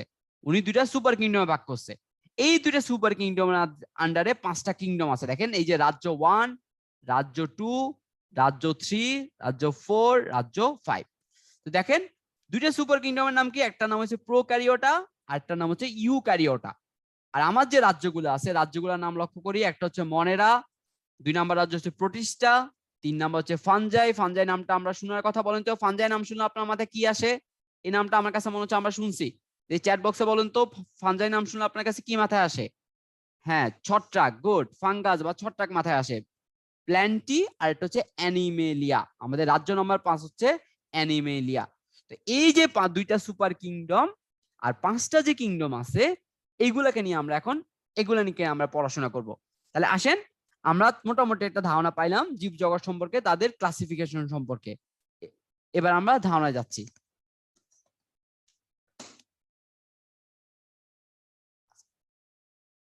আচ্ছা আচ্ছা, আমরা একটু ইয়ে করতেছি, আপনাদের একটু পরে আপনাদের নামাজের ব্রেক দেওয়া হবে, আমরা একটু করতেছি, 5 মিনিট পরে দিচ্ছি। দেখেন, তো পরবর্তীতে আমরা প্রথম সুপার কিংডম নিয়ে কথা বলি। প্রথম সুপার কিংডমকে প্রোক্যারিওটা। তো প্রোক্যারিওটা যে ব্যাপারটা, এরা কি, এদের গঠনটা লক্ষ্য করেন। প্রথম কথা হচ্ছে এরা হচ্ছে একটা আদি কোষ বিশিষ্ট। আদি কোষ, আদি কোষ কারা? যাদের নিউক্লিয়াস সুগঠিত নয়। নিউক্লিয়াস জিনিসটা কি আমরা এটা পাবো পরবর্তীতে, আমরা যখন কোষ করবো তখন আমরা এই জিনিসটা পাবো। একটু লক্ষ্য করি আমরা, এরা হচ্ছে আদি কোষ বিশিষ্ট এক কোষী, আর এরা হচ্ছে আনুবীক্ষণিক জীব, মানে হচ্ছে এক কোষী, এদের একটা মাত্র কোষ আছে। ঠিক আছে, তো এটা হচ্ছে আমাদের প্রথম সুপার কিংডমের মধ্যে পড়েছে প্রোক্যারিওটা। এর মধ্যে একটাই কিংডম আছে, সেই কিংডমটার নাম হচ্ছে মনেরা। সেই কিংডমটার নাম মনেরা। তো মনেরা বৈশিষ্ট্য কি? এর বৈশিষ্ট্য হচ্ছে এরা এক কোষে, যে জিনিসটা বলতাম ফিলামেন্টাস। ফিলামেন্টাস মানে কি? একটির পর একটি কোষ লম্বালম্বি যুক্ত হয়ে ফিলামেন্ট গঠন করে। তার মানে হচ্ছে একটার পর একটা লম্বালম্বি যুক্ত হয়ে এটা ফিলামেন্ট গঠন করবে। কলোনিয়াল, কলোনিয়াল মানে কি? দেখেন কলোনিয়াল মানে একটা কলোনির মতো থাকবে, এটা একসাথে থাকবে আর কি, এরকম একটা জিনিস বোঝাচ্ছে। কলোনির মতো তারা একসাথে থাকবে। কোষে ক্রোমাটিন বস্তু থাকে, কিন্তু নিউক্লিয়াস ও নিউক্লিয়ার পর্দা, প্লাস্টিড, মাইটোকন্ড্রিয়া, এন্ডোপ্লাজমিক জালকা ইত্যাদি কিন্তু নেই, কিন্তু রাইবোজোম আছে। তাহলে দেখেন মনেরা পর্বে যারা আছে তাদের ব্যাপারটা লক্ষ্য করেন, তাদের মধ্যে ক্রোমাটিন বস্তু থাকে, মাইটোকন্ড্রিয়া ক্রোমাটিন বস্তু থাকে, কিন্তু নিউক্লিয়াস থাকে না, প্লাস্টিড থাকে না, মাইটোকন্ড্রিয়া থাকে না, এন্ডোপ্লাজমিক জালিকাও থাকে না। তাহলে শুধু থাকে কি? শুধু থাকে ক্রোমাটিন তন্তু, ক্রোমাটিন বস্তু থাকে, আর এটা হচ্ছে কি রাইবোজোম থাকে। লক্ষ্য করেন, ক্রোমাটিন বস্তু আর রাইবোজোমটা থাকে হচ্ছে আমার মনেরার মধ্যে। এর মধ্যে আরো কিছু কথা আছে, এগুলো হচ্ছে দেখেন অনেক ডিটেলস কথাবার্তাগুলো আমি একটু আপনাদের দিচ্ছি, এগুলো আপনাদের লেকচার শিটও আপনাদের প্রিপারেশন বুকও আছে, আপনারা তো পিডিএফটা পাবেনই, সেখানেও থাকবে। তারপর আমি আপনাকে বলে দিচ্ছি এর মধ্যে কোষ বিভাজনটা হচ্ছে দ্বিবিভাজন প্রক্রিয়া কোষ বিভাজন হয়। আর এদের খাদ্য পদ্ধতি হচ্ছে প্রধানত শোষণ, এরা খাদ্যটা শোষণ করে গ্রহণ করে, ঠিক আছে। তবে কেউ কেউ ফটোসিনথেসিস বা সালোক সংশ্লেষণ পদ্ধতিও খাদ্য প্রস্তুত করতে পারে। এদের মধ্যে কি আছে দেখেন তো, এদের উদাহরণের মধ্যে পড়তেছে নস্টক, এটা হচ্ছে কি এক ধরনের নীলাভ সবুজ শৈবাল, আর আরেকটা হচ্ছে এশেরিকা কোলি এটার নাম, বা যেটাকে আমরা ছোটখাটো বলতে এটা কি ইকোলি আমরা নামে সবাই বেশিরভাগ বলে থাকি, ইকোলি, যেটা এটা হচ্ছে আমার মনেরা পর্বের মধ্যে পড়ে যাচ্ছে। এটাগুলো আমাদের প্রথম সুপার কিংডম, আর প্রথম কিংডম মনেরাকে নিয়ে কথাবার্তা বলা, ঠিক আছে। ইশেরিশিয়া কোলাই, যাই হোক আপনারা একটু উচ্চারণটা করে নিয়েন, আমার একটু করতে সমস্যা হচ্ছে। ইকোলি আর কি, যেটা আমরা মেনলি ইকোলি বলতে অভ্যস্ত। আচ্ছা, এবার আসেন second super kingdom eukaryota. Second super কিংডমের মধ্যে পড়ে যাচ্ছে ইউক্যারিওটা। ইউক্যারিওটার মধ্যে কারা হচ্ছে, এদের হচ্ছে কি এদের নিউক্লিয়াসটা সুগঠিত বিশিষ্ট এককোষী বা বহুকোষী জীব, এরা এককভাবে অথবা কলোনি আকারে দলবদ্ধভাবে বসবাস করে। তাহলে দেখেন সুপার কিংডম ওয়ানে কি ছিল, লক্ষ্য করেন সুপার কিংডম ওয়ানে ছিল এরা হচ্ছে কি কলোনিয়াল ছিল, তার মানে কলোনি তারা একত্রে থাকতো। আর এখানে জিনিসগুলো কি বলছে, এরা এককভাবে অথবা কলোনি আকারে দলবদ্ধভাবে থাকতে পারে, তার মানে চাইলে এরা এককভাবেও থাকতে পারে, এটা হচ্ছে দলবদ্ধভাবে থাকতে পারে। আচ্ছা, এবার আসেন এই যে সুপার কিংডমটা আছে, এই কিংডমের সুপার কিংডমের প্রথম যে কিংডমটা বা 2 নম্বর যে কিংডমটা, সেটা হচ্ছে প্রোটিস্টা। প্রোটিস্টার বৈশিষ্ট্য কি, এরা এককোষী বা বহুকোষী হতে পারে, একক বা কলোনিয়াল হতে পারে, যেটা আপনাদেরকে বলছি। এদের সুগঠিত নিউক্লিয়াস থাকে, ক্রোমাটিন বস্তু নিউক্লিয়ার পর্দা দ্বারা আবৃত থাকে। ক্রোমাটিন বস্তুর মধ্যে ডিএনএ, আরএনএ ও প্রোটিন থাকে, যেটা আগেরটাই ছিল না। এখানে খাদ্য গ্রহণটা হচ্ছে শোষণ, গ্রহণ ও ফটোসিনথেটিক প্রক্রিয়া ঘটে থাকে। আর আগেরটা যেমন ছিল দ্বিবিভাজন প্রক্রিয়া হইতো, এখানে কিভাবে হয়, এটা হচ্ছে মাইটোসিস কোষ বিভাজন পদ্ধতিতে এরা আমাদের হচ্ছে অযৌন প্রজনন ঘটায়। এদের যে প্রজননটা সেটা হচ্ছে অযৌন প্রজনন, ঠিক আছে। আর এখানে আরো যে কথাগুলো আছে দেখেন, যৌবনিকভাবে ভিন্ন কিন্তু গঠনগতভাবে এক, এরূপ দুইটি গ্যামেটের মিলনের মাধ্যমে যৌন প্রজনন হয়, ঠিক আছে, কোনো ভ্রূণ গঠিত হয় না। এরা হচ্ছে কনজুগেশনের মাধ্যমে, এখানে দেখেন এই বৈশিষ্ট্যগুলো বলা আছে। আর এদের আপনাদের মেইনলি যে ইম্পর্টেন্ট গুলো, মেইনলি হচ্ছে এক্সাম্পল গুলো আপনারা ভালো করে পড়বেন। বৈশিষ্ট্যগুলো যত না ইম্পর্টেন্ট, এর থেকে এক্সাম্পল গুলো বেশি ইম্পর্টেন্ট। এখন আপনার কাছে কোশ্চেন আছে, যেমন প্রোটিস্টার এক্সাম্পলের মধ্যে কারা কারা আছে দেখেন, এই যে অ্যামিবা আছে, প্যারামেসিয়াম আছে, এরপর হচ্ছে ডায়াটমস আছে। ডায়াটমস হচ্ছে এককোষীয় বহুকোষীয় যে শৈবালগুলো আছে, এগুলাকে ডায়াটমস বলে আর কি। তো এই যে এক্সাম্পল গুলো আছে, এক্সাম্পল গুলো আপনারা একটু ভালোভাবে দেখে রাখবেন। আচ্ছা, যাই হোক আপনাদের আমার কাছে মনে হচ্ছে নামাজের একটা ব্রেক দেওয়া উচিত আপনাদের। এখন 10 মিনিট একটা নামাজের ব্রেক দিলাম আমরা, 10 মিনিট পরে আমরা নামাজের ব্রেকের পর আমরা আবার শুরু করতেছি। তো আপনারা নামাজটা পড়ে আসুন, আমরা 10 মিনিটের মধ্যে শুরু করতেছি, দেরি করবেন না কাইন্ডলি, ঠিক আছে। সবাই একটু টাইমলি চলে আসেন। আর সবচেয়ে বড় যে জিনিসটা লক্ষ্য করেন, যে কোষপ্রাচীরটা হচ্ছে কাইটিন বস্তু দিয়ে গঠিত থাকে।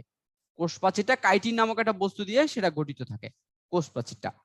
খাদ্য গ্রহণটা শোষণ পদ্ধতিতে করে থাকে। এদের বংশবৃদ্ধি যে ঘটে সেটা হচ্ছে হ্যাপ্লয়েড স্পোর দিয়ে এদের বংশবৃদ্ধিটা ঘটে থাকে, হ্যাপ্লয়েড স্পোর দিয়ে।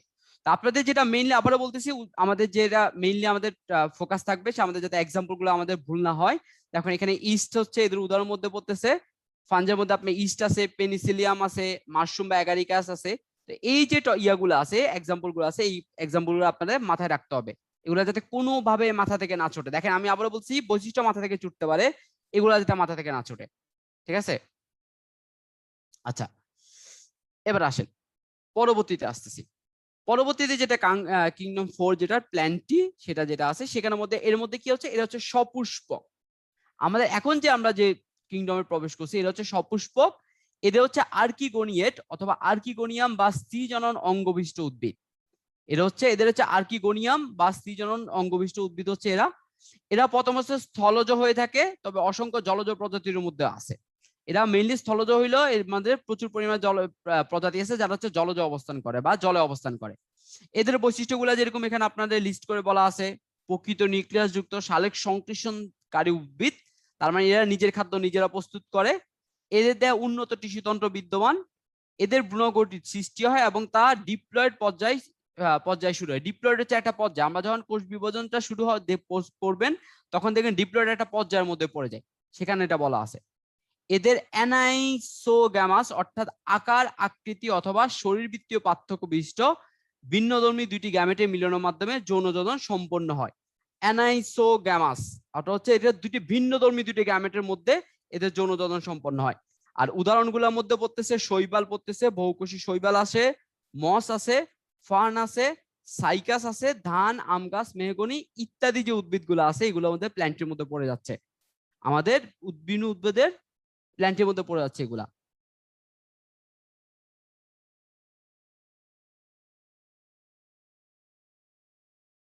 আচ্ছা sorry sorry sorry sorry sorry আমাদের মনে হয় এখানে একটা ভুল হয়ে গেছে, সরি সরি সরি। আচ্ছা সরি, আমি আপনাদের ইউকারিপ্টা থেকে আমি একটু সরি, আমার স্লাইড শেয়ারটা ভুল হয়ে গেছে, আমি সরি। আচ্ছা এখানে যেটা বলতেছিলাম একটু লক্ষ্য করেন, আমি সরি, আমার স্লাইড শেয়ারটা এখন ঠিক আছে? স্লাইডগুলো কি এখন ঠিক আছে? একটু কাইন্ডলি বলেন তো। আচ্ছা আমি সরি, স্লাইড শেয়ারটা দিতে ভুল হয়ে গেছে। দেখো ওকে, ফানজি নিয়ে যেটা বলতেছিলাম যে ক্লোরোপ্লাস্ট অনুপস্থিত থাকে। আর এখানে যেটা হচ্ছে আমাদের উদাহরণের মধ্যে হচ্ছে ইস্ট আছে, পেনিসিলিয়াম আছে, মাশরুম আছে। এখানে আমাদের উদাহরণগুলো এগুলো মাথায় রাখতে হবে। ওকে, থ্যাংক ইউ। ওকে, এবার আসেন কিংডম 4। কিংডম 4 কে প্ল্যান্টি। প্ল্যান্টের মধ্যে আপনাদের যেমন অলরেডি বলছিলাম এদের সপুষ্পক থাকে, এদের সৃজনন অঙ্গ বিশিষ্ট থাকে, সেই সৃজনন অঙ্গের নাম হচ্ছে আর্কিগোনিয়াম। যেটা হচ্ছে এদের মধ্যে বৈশিষ্ট্যের মধ্যে বলছে প্রকৃত নিউক্লিয়াস যুক্ত সালোক সংশ্লেষণকারী উদ্ভিদ, এদের উন্নত টিস্যুতন্ত্র রয়েছে, এদের ভ্রূণ সৃষ্টি হয় ডিপ্লয়েড পর্যায় থেকে, এদের ভ্রূণটা সৃষ্টি হওয়া শুরু করে। আর এদের যে উদাহরণগুলোর মধ্যে আছে, উদাহরণগুলোর মধ্যে কতগুলো পপুলার কিছু এক্সাম্পল আছে দেখেন, শৈবাল আছে, মস আছে, ফার্ন আছে। এই যে এক্সাম্পল গুলা, এই এক্সাম্পল গুলো আপনাদের মাথায় রাখতে হবে। সাইকাস আছে, এগুলো আপনাদেরকে মাথায় রাখতে হবে। তো আশা করি এই এখন স্লাইডগুলো যেহেতু ঠিক আছে, আমরা পরবর্তী স্লাইডে আসতেছি। ওকে, আমাদের কিংডম। একটা মিনিট, শান্ত ভাই একটা মিনিট একটু, আমি এই যে একজন স্টুডেন্টকে একটু সুযোগ দিতে চাই, ওরা বারবার এসে কিউএনডি তে লিখতেছে যে স্লাইড চেঞ্জ হচ্ছে না।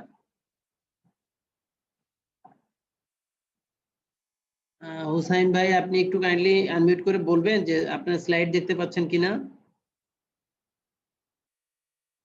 হুসাইন ভাই চ্যাট বক্সে আপনি একটু বলেন তো স্লাইড ঠিক আছে কিনা। আমি তো একটু স্লাইড শেয়ারটা একটু অফ ছিল, ওই যে আপনাদের ফিচার ব্রেকের পর শুরু হয়েছে তখন ছিল, এখন তো স্লাইড ঠিক আসার কথা। ওকে ওকে ঠিক আছে ভাই, সরি আমি ওকে এই যে ওকে, আমি দেখতে পাচ্ছিলাম যে আচ্ছা ঠিক প্রবলেম আছে, হচ্ছে তো ম্যাক্সিমাম স্টুডেন্টের, এই জন্য। ঠিক আছে, থ্যাংক ইউ ভাই, প্লিজ কন্টিনিউ। Sorry sorry. আচ্ছা ওকে, কিংডম 5। আচ্ছা আপনারা অনেকেই হয়তো অনেকেই চ্যাট বক্সে কিছু কথা বলতেছেন ভাই, যেগুলো ছবি এঁকে, আসলে যেগুলো হচ্ছে দেখেন এগুলা তো বিভিন্ন প্রজাতি, এর মধ্যে অনেকগুলা, প্রতিটা কিংডমের অনেকগুলো প্রজাতি আছে, অনেক কিছু আছে। তো প্রতিটার এভাবে ছবি এঁকে না, এগুলার প্রতিটার জন্য আলাদা আলাদা কোনো ছবি নেই। আপনি ব্যাপারটা বোঝার চেষ্টা করেন। অ্যাগারিকাস যেটা বা শৈবাল যেটা বলেন, এগুলো প্রতিটার সিমিলার কোনো ছবি নেই, এদের এক একটা ছবি হচ্ছে ভিন্ন ভিন্ন। আপনাদের কোষের গঠনের মধ্যে বিভিন্ন বৈশিষ্ট্য দিয়ে তাদের পার্থক্য করতে পারেন, কিন্তু ছবি দিয়ে আসলে করা সম্ভব না। নর্মালি আপনার হয়তো এতদিন যেটা দেখছেন, বা আলোর যে চ্যাপ্টার গুলো পড়ছি বা শব্দের যে চ্যাপ্টার গুলো, আমরা প্রতিধ্বনি যে ব্যাপারগুলো পড়ছিলাম, তো সেগুলোতে যেমন ছবি এঁকে আপনাকে যেগুলো বোঝানো হতো। কিন্তু আমি আবারও বলতেছি দেখেন, আমরা জীববিজ্ঞানে চলে গেছি। আমি হয়তো এই জিনিসগুলো যদি আপনারা মনে করে দেখবেন, জীববিজ্ঞানে আমাদের বেশিরভাগ জিনিসগুলো ছিল এরকম বৈশিষ্ট্য ভিত্তিক, মুখস্থ ভিত্তিক। তা আপনাকে যেগুলো এভাবেই দেখতে হবে। তারপরে আমি আপনাদেরকে কিছু বলে দিচ্ছি যে সাধারণত যেটা দেখা যায় যে আপনার বৈশিষ্ট্য থেকে সাধারণত ওইভাবে প্রশ্ন হয় না, প্রশ্নটা হয় সাধারণত আপনার উদাহরণ থেকে। আপনাকে বলা থাকে যে এটি কোন কিংডমের, মানে আমাকে কোশ্চেন থাকলো যে অ্যানিমেলিয়ার উদাহরণ কোনটি। তা আপনাদের এই জন্য আমি বেশি জোর দিচ্ছি আপনারা বৈশিষ্ট্যগুলো আমার সাথে সাথে দেখেন, আর উদাহরণগুলো একটু কাইন্ডলি আপনারা একটু কাইন্ডলি মাথায় রাখবেন। এটা আর কি আপনাদের কাছে আমার অনুরোধটা রইল আর কি, ঠিক আছে? ওকে, এবার আসি এনিমেলিয়া যে ব্যাপারটা। এনিমেলিয়া হচ্ছে আমাদের সুপার ইউক্যারিওটা যে সুপার কিংডম 2 আছে এর মধ্যে অন্তর্ভুক্ত। আর এর মধ্যে হচ্ছে অ্যানিমেলিয়া রাজ্যের মধ্যে রয়েছে প্রোটোজোয়া ছাড়া সব অমেরুদণ্ডী ও মেরুদণ্ডী প্রাণী। তাহলে অ্যানিমেলিয়া রাজ্যের মধ্যে হচ্ছে প্রোটোজোয়া যে ইয়েটা আছে সেটা ছাড়া সকল অমেরুদণ্ডী ও মেরুদণ্ডী প্রাণী পড়ে যাচ্ছে আমার অ্যানিমেলিয়ার মধ্যে। তো এদের দেখেন, এদের বৈশিষ্ট্যের মধ্যে আমি বলা আছে, আমি আপনাদেরকে জাস্ট রিড আউট করতেছি। নিউক্লিয়াস বিশিষ্ট বহুকোষী এটা, এদের কোষে জড় কোষ প্রাচীর থাকে, প্লাস্টিড ও কোষগহ্বর নেই। দেখেন প্লাস্টিড না থাকা এরা হেটারোট্রফিক, হেটারোট্রফিক অর্থাৎ পরভোজী, ঠিক আছে? এবং এরা খাদ্য গলাধকরণ করে, এদের জটিল টিস্যুতন্ত্র বিদ্যমান। এই যে টিস্যুটা আমাদের যত কিংডম আগাচ্ছে আমাদের টিস্যুতন্ত্রটা তত জটিলের দিকে যাচ্ছে। এরা প্রধানত যৌন যোজনের মাধ্যমে বংশবৃদ্ধি করে। পরিণত ডিপ্লয়েড পুরুষ ও স্ত্রী প্রাণীর জননাঙ্গ থেকে হ্যাপ্লয়েড গ্যামেট উৎপন্ন হয়। তাহলে এখানে যেটা হচ্ছে পরিণত ডিপ্লয়েড থেকে আমাদের কি উৎপন্ন হচ্ছে? হ্যাপ্লয়েড উৎপন্ন হচ্ছে। আর এদের উদাহরণের মধ্যে যেটা পড়ে যাচ্ছে দেখেন, আমি আবারও বলছি এদের মধ্যে কারা পড়ছে, এই কিংডমের মধ্যে মেইনলি পড়তেছে অমেরুদণ্ডী ও মেরুদণ্ডী প্রাণীরা পড়ে যাচ্ছে। তাহলে প্রোটোজোয়া সহ সব অমেরুদণ্ডী ও মেরুদণ্ডী প্রাণীর মধ্যে পড়তেছে। এর মধ্যে আছে স্পঞ্জ আছে, হাইড্রা আছে, কৃমি আছে, আরশোলা আছে, এরা সবগুলা পড়ে যাচ্ছে আমাদের এই অ্যানিমেলিয়ার মধ্যে। ইভেন আমরা যে মানুষ যে আছি, আমাদের মানুষ যে ইয়াটা, সেটাও পড়ে যাচ্ছে আমাদের এই অ্যানিমেলিয়ার মধ্যে। তো এটা খুব কমন কোশ্চেন আসতে হবে। তাহলে মানুষ কোন রাজ্যের মধ্যে অন্তর্গত? অ্যানিমেলিয়া রাজ্যের মধ্যে অন্তর্গত। তা আপনারা আশা করি এই যে ব্যাপারগুলো আছে, যে আমাদের যে ক্লাসে যে 5টা যে রাজ্য নিয়ে কথা বললাম আর 2টা যে সুপার কিংডম নিয়ে কথা বললাম, এই যেগুলো আশা করি একটু হলেও বুঝতে পারছেন। আমি আবারও বলতেছি, আপনাকে এখানে আপনাদের যেগুলো হচ্ছে এক্সাম্পল গুলা আর হচ্ছে রাজ্যের যে ভাগগুলা কিভাবে হয়েছে সেগুলো আপনাদের একটু মাথায় রাখতে হবে। এই যেগুলো একটু মাথায় রাখেন, বলে আসতে পারে, এটা আপনার বললাম। তো আসেন এর পরবর্তীতে আমরা যদি যাই, আমরা পরবর্তী স্লাইডে যাচ্ছি। পরবর্তী স্লাইডে লক্ষ্য করেন, আপনাদের এখানে একটা পোল কোশ্চেন আমি লঞ্চ করতেছি। লক্ষ্য করেন পোল কোশ্চেনটা আপনাদের পারা উচিত। একটু আগে আমাদের এই টপিকটা থেকে আমরা একটা পোল কোশ্চেন লঞ্চ হচ্ছে, দেখি আপনাদের এটা অ্যান্সার করেন তো। দেখি অ্যান্সার করেন তো, কার খাদ্য গ্রহণ পদ্ধতি প্রধানত শোষণ?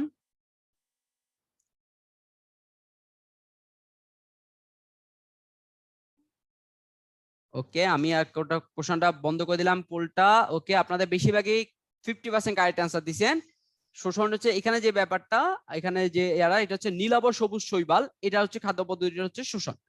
নীলাভ সবুজ শৈবাল যেটা ছিল আমাদের প্রথম যে এটা পড়ছিলাম মনে আছে, যে মনের মধ্যে যত সম্ভব, আমার যদি না ভুল হয়ে থাকে, হ্যাঁ এই যে দেখেন, এই যে দেখেন, এদের খাদ্য পদ্ধতি প্রধানত শোষণ। এই যে দেখেন নোস্টক নীলাভ সবুজ শৈবাল যে ব্যাপারটা ছিল এটার মধ্যে পড়েছিল। ঠিক আছে, তো আশা করি আপনারা এটা বুঝতে পারছেন। এই কোশ্চেনের অ্যান্সারটা এটা হচ্ছে নীলাভ সবুজ শৈবাল। তো আসে আমরা পরবর্তীতে আমরা বিগত যে বিসিএস গুলো ছিল সেটা আমরা এখন আমরা দেখতে যাচ্ছি। বিগত বিসিএস এর যে অ্যান্সার গুলা, সেগুলো আমরা একটু কোশ্চেন গুলো একটু দেখতে যাচ্ছি। দেখেন 35তম বিসিএস তে লক্ষ্য করেন, আমি আবারও বলছি এই টপিকটা আসলে আগে এখান থেকে কোশ্চেনটা আসতো, কিন্তু রিসেন্টলি এই টপিকটা থেকে কোশ্চেনটা আসলে একটু আসাটা কমে গেছে। তারপর যেহেতু সিলেবাসে অন্তর্ভুক্ত আছে আপনাদেরকে দেখতে হবে, এই জন্য আমি আপনাদের বললাম যে বৈশিষ্ট্যগুলোর উপর খুব বেশি ফোকাস না করে এক্সাম্পল গুলোর উপরে ফোকাস করেন। যেমন দেখেন এখানে বলছে যে কোন প্রাণীকে মরুভূমি জাহাজ বলা হয়, এটা আমরা সবাই জানি। বলেন মরুভূমি জাহাজ কাকে বলা হয়? অপশন বলেন, এ বি সি এর মধ্যে কোনটা হবে অ্যান্সার? সবাই পারা উচিত উট। হ্যাঁ, এখানে বলার মতো তেমন কিছু রাখে না, উট। Okay good. এবার আসি ভাইয়া, মাশরুম এক ধরনের কি টাইপের বলেন তো? অপুষ্পক উদ্ভিদ। মাশরুম কি অপুষ্পক উদ্ভিদের মধ্যে পড়ে যাচ্ছে? না, অপুষ্পক উদ্ভিদ, সেটা পড়ে যাচ্ছে কিসের মধ্যে? ফাঙ্গাসের মধ্যে পড়ে যাচ্ছে। Okay good. এবার আসেন 3 নাম্বারটা, কোন জলজ জীবটি বাতাসে নিঃশ্বাস নেয় বলেন তো? কোন জলজ জীব বাতাসে নিঃশ্বাস নেয়? তিমি নেয় নাকি? তিমি বাতাসে নিঃশ্বাস নেয় না, জিনিসটা এরকম না। শুষক, এখানে আসলে ডাবল অ্যান্সার মধ্যে পড়ে যাচ্ছে, শুষক হয় তিমিও হয়, তারপর শুষকটা অ্যান্সার এখানে। এবার আসেন কোনটি স্তন্যপায়ী প্রাণী নয়? আমরা জানি এখানে বাদুড়, তিমি, হাতি 3টে স্তন্যপায়ীর মধ্যে পড়েছে, শুধু কুমিরই না। মুক্ত হলো ঝিনুকের কি? মুক্ত হলো ঝিনুকের প্রদাহের ফল। এটা হচ্ছে 17তম বিসিএসে আসা কোশ্চেন। আর 17তম বিসিএস আরেকটা যে কোশ্চেনটা আসছিল যে বাংলাদেশে একটি জীবন্ত জীবাশ্মের নাম বলেন তো, এই জীবন্ত জীবাশ্ম কোনটা? অ্যান্সার বলেন তো, এই যে লাস্টে যে ইয়াটা আছে সেটা অ্যান্সারটা বলেন দেখি। হ্যাঁ, মোটামুটি সবাই মোটামুটি কারেক্ট অ্যান্সার দিতে পারতেছেন। এটা অ্যান্সারটা হচ্ছে ক, রাজ কাকড়া। এটা হচ্ছে একটা জীবন্ত জীবাশ্ম। আশা করি আপনারা এই যে দেখেন বিগত বছরের যে কোশ্চেন গুলো আছে এগুলো নিয়ে আপনারা মোটামুটি বুঝতে পারছেন। আমরা যদি বুঝতে পারি আমরা পরবর্তী টপিকটার দিকে একটু আগে। পরবর্তী যে টপিকটা সেটা হচ্ছে কোষ। এখন আসি, কোষ বলতে আসলে কি বোঝায়? দেখেন কোষটা হচ্ছে প্রধান হচ্ছে আমাদের যে গঠন, আমাদের যে জীবদেহে আছে, জীবদেহের গঠন ও কাজের একক হচ্ছে কোষ। আমাদের জীবদেহের গঠন ও কাজের এককটা হচ্ছে আমাদের কোষ। ঠিক আছে, কাজের যে একক সেটাকে আমাদের কোষ বলতেছে। তাহলে জিনিসটা হচ্ছে কি, আমাদের এই যে প্রথম যে কোষটা, কোষ প্রথম কে আবিষ্কার করে বলেন তো? আপনারা দেখি আপনাদের কমেন্ট বক্সে জানান তো, কোষ প্রথম কে আবিষ্কার করে? কোষ প্রথম কে আবিষ্কার করে বলেন তো? Robert Hooke. Good, Robert Hooke. এটা আমরা বলছিলাম রবার্ট হুক কত সালে? 1665 সালে, 1665 রবার্ট হুক প্রথম আপনার কোষ আবিষ্কার করে। ঠিক আছে, তো এখন যেটা হচ্ছে, এখন কথা হচ্ছে আপনাদের একটা কোশ্চেন হলো, বলুন তো আমাদের এই যে জীবজগতে যা আছে সবচেয়ে বৃহত্তম কোষ কোনটা, বলুন তো, একটা কোশ্চেন রইল আপনাদের কাছে। বৃহত্তম কোষ, আপনারা কি জানেন সবচেয়ে বৃহত্তম কোষ কোনটা? সবচেয়ে বৃহত্তম কোষ হচ্ছে উট পাখির যে ডিম, সেটাকে বলা হচ্ছে আমাদের সবচেয়ে বৃহত্তম কোষ, উট পাখির ডিম। ঠিক আছে, উট পাখির যে ডিমটা সেটাকে বলা হচ্ছে সবচেয়ে বৃহত্তম কোষ। আচ্ছা, আর সবচেয়ে ক্ষুদ্রতম কোষ কি? সবচেয়ে ক্ষুদ্রতম কোষ হচ্ছে একটা ব্যাকটেরিয়া। সেই একটা সবচেয়ে ক্ষুদ্রতম কোষ হচ্ছে একটা ব্যাকটেরিয়া, সেটার নাম হচ্ছে, আমি একটু নামটা লিখতেছি আপনারা লক্ষ্য করেন,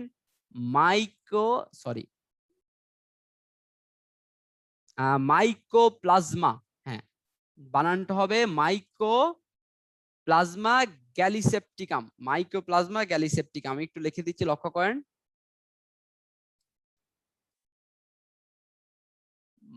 মাইকোপ্লাজমা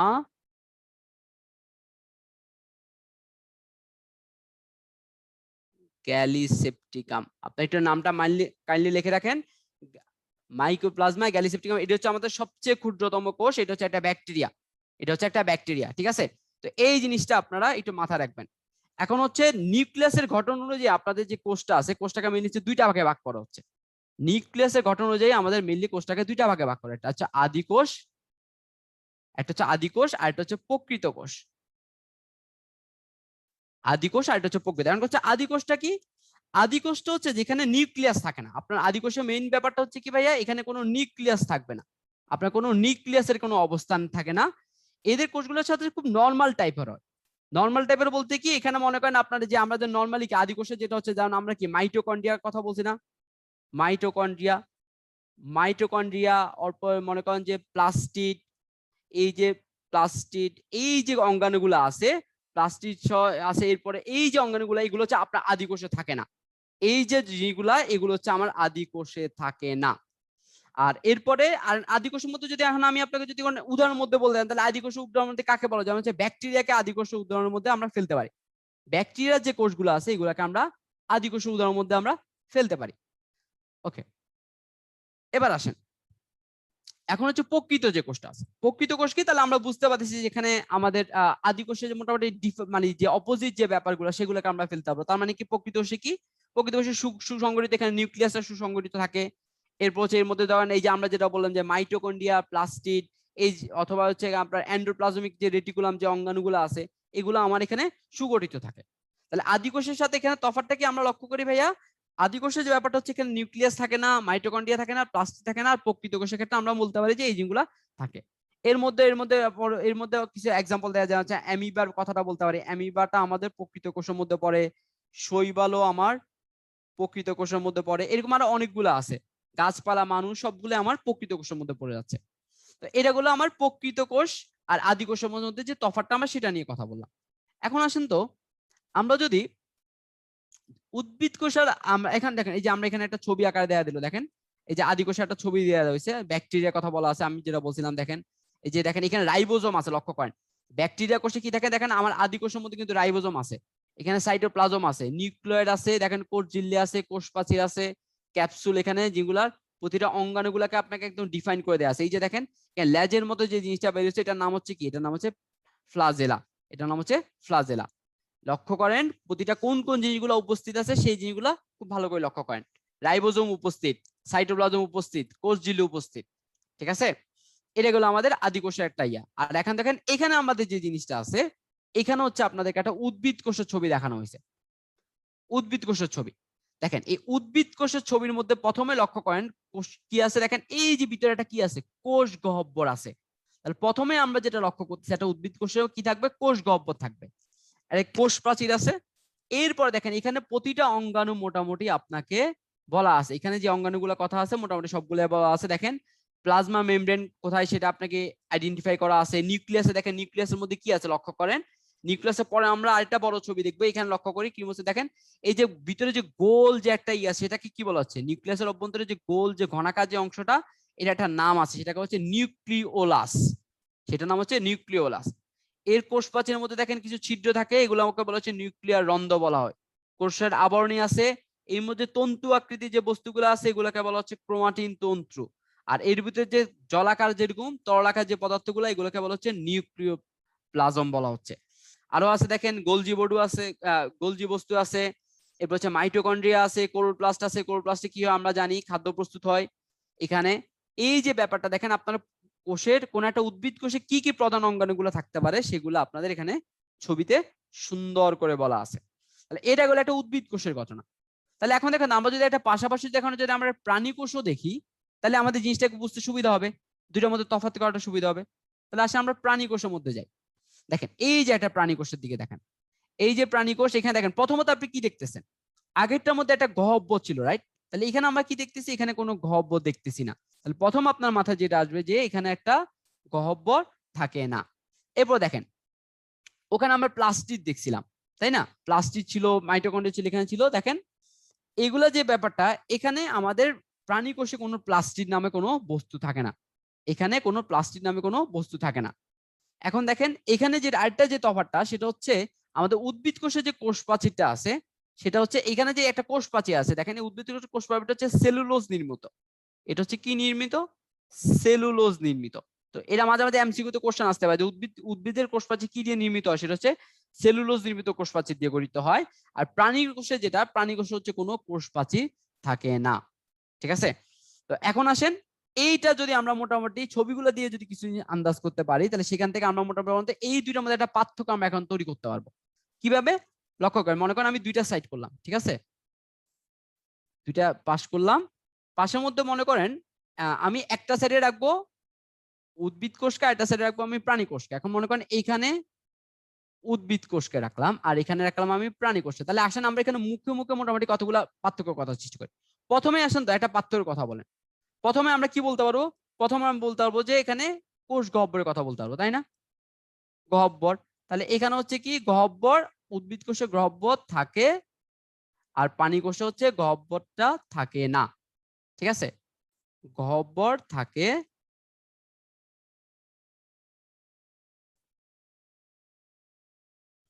গহ্বর থাকে না, এখানে গহ্বর থাকে না। ওকে, তাহলে এটা আমরা একটা জিনিস বুঝতে পারলাম, এখানে হচ্ছে গহ্বর থাকে না।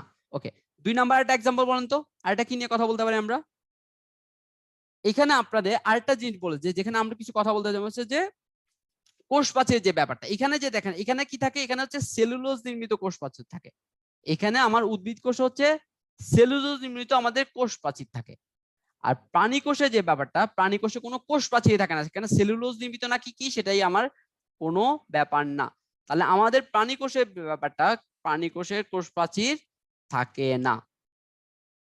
ঠিক আছে? এবার আসেন 3 নাম্বারে, আপনাদের আরো কিছু এখানে কথা বলা থাকে, যেমন হচ্ছে একটা কথা যে প্লাস্টিকের যে ব্যাপারটা বললাম, লক্ষ্য করেন প্লাস্টিক আমার কি উদ্ভিদ কোষে কি প্লাস্টিক থাকে? হ্যাঁ, উদ্ভিদ কোষে প্লাস্টিক তো আছে, কিন্তু প্রাণী কোষে কি প্লাস্টিক আছে? না, প্রাণী কোষে আমার প্লাস্টিক থাকে না।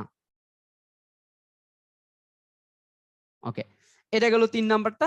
এবার আসেন 4 নাম্বারটা। 4 নাম্বারটা নিয়ে আমরা কি বলতাম যে আরেকটা ব্যাপার হচ্ছে, দেখেন এটা খুব কমন একটা কোশ্চেন, খুব ভালো করে লেখেন।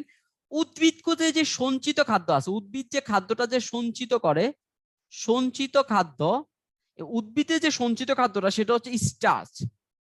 সেটা কি ভাইয়া? সেটা হচ্ছে স্টার্চ। ঠিক আছে, যেটাকে বাংলা বলে শ্বেতসার, আমি বাংলাটাই লিখি শ্বেতসার, বা যেটাকে ইংলিশে বলে স্টার্চ বলা হচ্ছে, সেটা হচ্ছে আমার উদ্ভিদের সঞ্চিত খাদ্য। আর অপরদিকে আমার প্রাণীদের সঞ্চিত খাদ্য কি বলেন তো দেখি? আপনাদের একটা এক্সাম্পল রাখলাম, প্রাণীদের সঞ্চিত খাদ্য কি বলেন? প্রাণীদের সঞ্চিত খাদ্য গ্লুকোজ, অনেকে বলছেন না গ্লুকোজ না, প্রাণীদের সঞ্চিত খাদ্য হচ্ছে গ্লাইকোজেন। আমাদের প্রাণীদের সঞ্চিত খাদ্য হচ্ছে গ্লাইকোজেন। ঠিক আছে, এই যে দেখেন আমরা এখানে 4টা পার্থক্য পেয়ে গেলাম। তো মোটামুটি এরকম আরো পার্থক্য আছে আপনাদের প্রিপারেশন বুকে, আমরা মোটামুটি এখন দেখেন আমরা এতে 4টা, এখানে আমরা এখানে থেকে বললাম, আমরা আরো কিছু আছে এরকম পার্থক্য, সেগুলো আমরা প্রিপারেশন বুকে আপনারা পেয়ে যাবেন, আরো কিছু নিয়ে কথা বলতে হবে। ঠিক আছে, আচ্ছা ওকে। এবার আসেন, এটা গেল আমাদের এখানে উদ্ভিদ কোষ আর প্রাণী কোষের মধ্যে পার্থক্যটা, সেটা নিয়ে আমরা একটা কথা বললাম। আমরা পরবর্তীতে আসি, পরবর্তীতে আমরা কি নিয়ে কথা বলতে পারি লক্ষ্য করি। দেখেন আপনাদেরকে একটা পোল কোশ্চেন নিয়ে করলাম, বলেন তো পোল কোশ্চেনটা দেখে আপনারা অ্যান্সার করেন। এটা 4 নাম্বার পোল কোশ্চেন আপনাদের জন্য। বলেন প্রোটিন ফ্যাক্টরি বলা হয় কোনটিকে? বলেন তো, বলেন তো, এটা সবার কমন সেন্স থেকে পারা উচিত। মাইটোকন্ড্রিয়াকে প্রোটিন ফ্যাক্টরি বলে? গুড, অনেকে তো দিচ্ছে। যাক চলতেছে কাটাকাটি, দেখা যাক আরো 3-4 সেকেন্ড সময় দিলাম, 15 সেকেন্ড পরে আপনাদের এটা এন্ড করে দিব। ওকে, এন্ড করে দিলাম। লক্ষ্য করেন এটা অ্যান্সার হচ্ছে রাইবোজোম। আমি জানি না আপনারা কেন খুব সিলি মিস্টেকটা করলেন, আমি জানি না। রাইবোজোমটা হচ্ছে আমার প্রোটিন ফ্যাক্টরি। এই যে রাইবোজোমকে বলা হচ্ছে প্রোটিন ফ্যাক্টরি। তাহলে বলুন তো মাইটোকন্ড্রিয়া কি? মাইটোকন্ড্রিয়া আমরা কিসের কাজে লাগে বলেন? মাইটোকন্ড্রিয়া হচ্ছে আমাদের শ্বসনাঙ্গ হিসেবে আমাদের কাজে লাগে। শ্বসনের কাজগুলো করে না মাইটোকন্ড্রিয়া নাকি? হ্যাঁ, শক্তি, এই যে শক্তির যে ব্যাপারগুলো আছে সেগুলা পাওয়ার হাউস বলা হচ্ছে। এই তো বুঝতে পারতেছেন, পাওয়ার হাউস বলা হচ্ছে আমাদের কোষের যে পাওয়ার হাউস সেটা হচ্ছে কে? মাইটোকন্ড্রিয়া। পাওয়ার হাউস এখানে লিখে রাখলাম, এগুলা একটা ভুলবেন না। আমাদের কোষের পাওয়ার হাউস বলা হচ্ছে মাইটোকন্ড্রিয়াকে। আচ্ছা, এটা গেল। তো আসেন আমরা পরবর্তী স্লাইডে আসি। পরবর্তী স্লাইডে এখানে দেখেন আমি আপনাদেরকে বলছিলাম ওখানে তাই নিউক্লিয়াস নিয়ে আমরা কিছু আমরা আলাদা করে এটা দেখবো। নিউক্লিয়াস নিয়ে দেখেন, এই যে নিউক্লিয়াসের এখানে আপনার ছবি দেওয়া আছে। যে নিউক্লিয়াসের যে ছবিটা দেখেন আমরা এখানে কিছু বুঝতে পারছি। আমরা কি দেখেন যে নিউক্লিয়ার রন্ধ্র, আমি বলছিলাম নিউক্লিয়ার রন্ধ্র। আর এই যে গোলাকার যে বড় মাঝখানে যে বড় আকৃতির যে গোলাকার জিনিস আছে এটাকে কি বলা হচ্ছে? গোলাকার পদ্ধতি, এটাকে বলা হচ্ছে নিউক্লিয়াস বলা হচ্ছে। এটাকে বলা হচ্ছে নিউক্লিওলাস। ঠিক আছে? তো এই যে দেখেন, আর এখানে যে ক্রোমাটিন তন্তুগুলো আছে না, যে আমরা যেটাকে ক্রোমাটিন তন্তু হিসেবে বলছিলাম, নিউক্লিয়ার রেটিকুলাম আছে, দেখেন এই যে নিউক্লিয়ার মেমব্রেন যে প্লাস্টিকটা আছে সেটাকে বলা হচ্ছে। আচ্ছা, এখন কথা হচ্ছে এই যে নিউক্লিয়াসের গঠন, এখন দেখেন এখানে তো নর্মালি আমরা ছবি থেকে এখানে দেখছি, কিন্তু এর রাসায়নিক ভাবে যদি আমরা একে চিন্তা করতে যাই, এর যদি রাসায়নিক গঠন আপনারা চিন্তা করতেন, তাহলে এই নিউক্লিয়াসের মধ্যে রাসায়নিক গঠনটা কি কি থাকে আপনি জানেন? প্রথমে নিউক্লিয়াসের মধ্যে থাকে প্রোটিন, তো থাকবে, এটা আপনি বুঝতে পারতেছেন, নিউক্লিয়ার প্রোটিন থাকবে। এটা হচ্ছে রাসায়নিক। দেখেন আমি আপনাদেরকে পাশে এখানে লিখছি, রাসায়নিক গঠনটা লিখতেছি, লক্ষ্য করেন। এবার নিউক্লিক অ্যাসিড থাকে। আমরা নিউক্লিক অ্যাসিডের নাম শুনছি না? নিউক্লিক অ্যাসিডের নাম শুনছি আশা করি সবাই। নিউক্লিক অ্যাসিডটা এর মধ্যে, এর মধ্যে আছে কি দেখেন তো, যেমন ডিএনএ আছে, এর মধ্যে আরো কি আছে থাকে, ডিএনএ থাকে, আরএনএ থাকে। ডিএনএ আরএনএ উপস্থিত কোথায় থাকে? নিউক্লিয়াসের মধ্যে থাকে। বিভিন্ন খনিজ লবণ থাকে, এরকম অনেক কিছু থাকে আমাদের একটা নিউক্লিয়াসের মধ্যে। একটা নিউক্লিয়াসের মধ্যে এরকম অনেকগুলো জিনিস থাকে। আচ্ছা, এবার আসেন তো এই যে জিনিসগুলা এখানে নিউক্লিয়াসের ছবি দিয়ে আপনাদেরকে মোটামুটি এই টপিকগুলো নিয়ে বলা আছে। একটা এখন আপনাদের কাছে একটু পাশে কিছু সাইড ইনফরমেশন বলে রাখতো। আমাদের যে রক্তে রক্তে কি থাকে বলেন তো? রক্তে কি আমাদের লোহিত রক্তকণিকা থাকে না? লোহিত রক্তকণিকা আর কি থাকে? অনুচক্রিকা থাকে। আপনারা কি জানেন বলেন তো, লোহিত রক্তকণিকা আর অনুচক্রিয়া কি নিউক্লিয়াস থাকে নাকি থাকে না বলেন তো? আপনাদের কি এটা নিয়ে কোনো ধারণা আছে? থাকে নাকি থাকে না? আমাদের লোহিত রক্তকণিকা আর অনুচক্রিকায় আমাদের কি নিউক্লিয়াস থাকে থাকে না? এটা একটু মাথায় রাখবেন, ঠিক আছে? আমাদের লোহিত রক্তকণিকা, আমাদের যে লোহিত রক্তকণিকা আছে আর যে অনুচক্রিকা আছে, এই যে দুইটা কোষ আছে, এদের কোষে আমাদের নিউক্লিয়াসের উপস্থিতি থাকে না। আমাদের নিউক্লিয়াস থাকে না, ঠিক আছে? এই যে সাইডে সাইডে আপনাদের কিছু এক্সট্রা ইনফরমেশনও বলে দিলাম, এগুলো একটু মাথায় রাখেন। তো আসি, তো এটা গেল আমাদের নিউক্লিয়াসের গঠন। নিউক্লিয়াস আমরা রাসায়নিক গঠন নিয়ে কথা বললাম। নিউক্লিয়াস আমাদের এখানে কি কি আছে একটা ছবি দেখে আমরা সেটাও বুঝতে পারলাম। আমরা পরের টপিক, পরের স্লাইডে আসি। পরের স্লাইডে কি আছে? মাইটোকন্ড্রিয়া।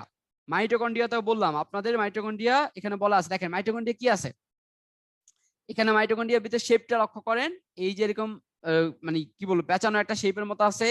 এর বহিস্থ ঝিল্লি আছে, মানে আমাদের বহিত্বক আছে একটা, এর অন্তস্থ একটা ঝিল্লি আছে, ঠিক আছে? এখানে আপনাদের ছবির মধ্যে আপনারা অনেক কিছু দেখতেছেন। এখানে ম্যাট্রিক্স দেখেন, এই যে জিনিসগুলো দেখেন আইসে যে এভাবে যে এরকম আঁকানো বাঁকানো যে জিনিসগুলো না, এইগুলোকে বলা হচ্ছে এক একটা ম্যাট্রিক্স বলা হচ্ছে। আমরা যদি হয়তো ছোটবেলায় কেউ ছবি আঁকে থাকেন তাহলে হয়তো মনে আছে মাইটোকন্ড্রিয়ার ছবি আঁকাটা খুবই ইজি ছিল, আমরা খুবই সহজে আঁকতে বলতাম। যাই হোক, তো এখানে আপনাদের মাইটোকন্ড্রিয়ার ছবিতে বলা আছে, এটাকে বলা হচ্ছে কি আপনাদের অলরেডি আমাদের এটা বলা আছে, এটাকে আমাদের কোষের কি বলা হচ্ছে? পাওয়ার হাউস বলা হয়। এটাকে বলা হচ্ছে কোষের পাওয়ার হাউস বলা হয়। আর এটা থেকে দুই স্তর বিশিষ্ট ঝিল্লি দ্বারা আবৃত থাকে। আর ভিতরের যে অংশটা সেটাকে তো আমি বললাম, ভিতরের অংশটাকে আমরা কি বলতেছি? এটাকে বলা হচ্ছে একটা ম্যাট্রিক্স বলা হচ্ছে। আর প্রতিটা কোষে একটা মনে রাখবেন, প্রতিটা কোষে গড়ে আমার 300 থেকে 400 মাইটোকন্ড্রিয়া থাকে। 300 থেকে 400 মাইটোকন্ড্রিয়া আমার কোন একটা কোষে, প্রতিটা কোষে গড়ে প্রতিটা কোষে 300 থেকে 400টা মাইটোকন্ড্রিয়া থাকে, ঠিক আছে? আর আমাদের এই যে এই জিনিসগুলো আছে এগুলো বললাম, এই জিনিসগুলো একটু মাথা রাখবেন, যে 300 থেকে 400 যে ছোট ইনফরমেশনটা আছে এটা একটু মাথা রাখবেন। আচ্ছা, এবার আসি, এবার আসতেছি আমরা প্লাস্টিড নিয়ে কথা বলছি। প্লাস্টিড, প্লাস্টিডে বলার মতো কি আছে দেখেন, এটা হচ্ছে আমার সাইটোপ্লাজমে, প্লাস্টিডটা কোথায় আছে? সাইটোপ্লাজমের সবচেয়ে বড় অঙ্গাণুটা। এটা হচ্ছে কি আমাদের সাইটোপ্লাজমের, লক্ষ্য করেন, সাইটোপ্লাজমের সবচেয়ে বড় অঙ্গাণু, সবচেয়ে বড় অঙ্গাণু।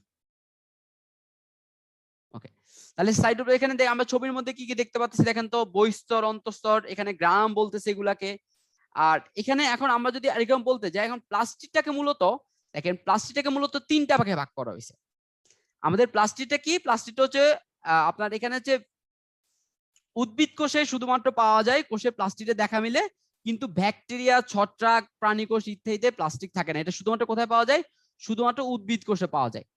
শুধুমাত্র উদ্ভিদ কোষে আমাদের প্লাস্টিকের আমরা দেখা পাই। তো তিনটা যে প্লাস্টিকের প্রকারভেদ আছে, এর মধ্যে প্রথম প্লাস্টিকটা কি? প্রথমটা হচ্ছে লিউকোপ্লাস্ট। লক্ষ্য করেন, লিউকোপ্লাস্ট, লিউকোপ্লাস্ট। লিউকোপ্লাস্ট যেটা, এটা হচ্ছে কি, এটা হচ্ছে বর্ণহীন।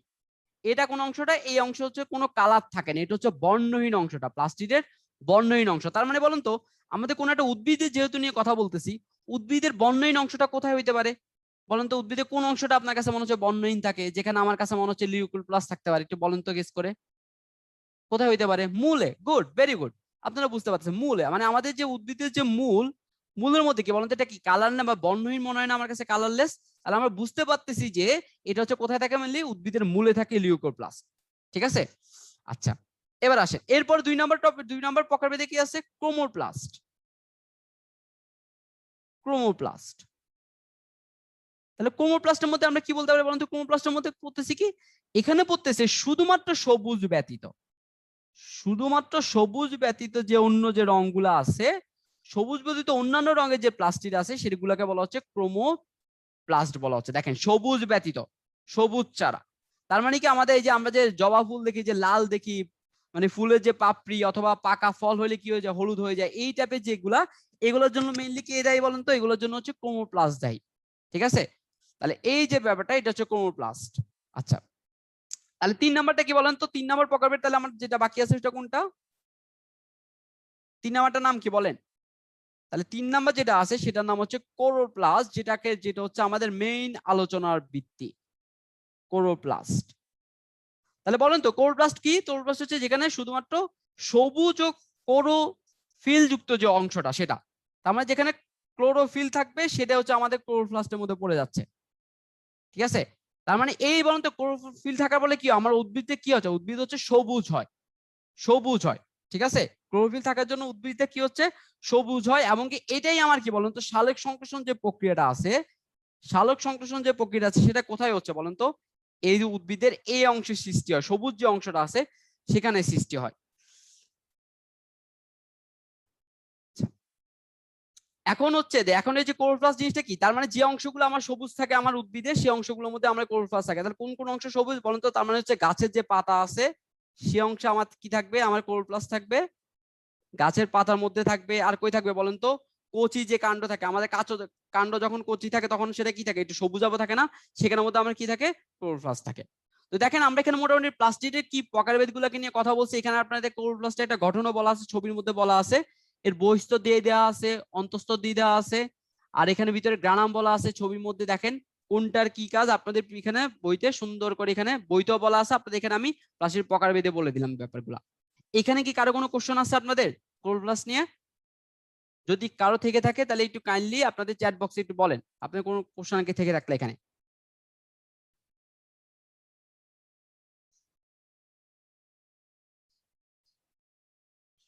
আচ্ছা, ওকে, ঠিক আছে, তাহলে আমরা পরবর্তীতে যাচ্ছি। এবার দেখেন, এবার আসেন এখানে আমরা ক্রোমোজোম নিয়ে কথা বলতেছি। ক্রোমোজোম, তার ক্রোমোজোম নিয়ে আসলে কি বলা আছে দেখেন তো? ক্রোমোজোম কি? এটা হচ্ছে আমাদের কোষের একটা নিউক্লিয়াস অবস্থিত। আমরা দেখছিলাম ক্রোমোজোমের যে অংশগুলা।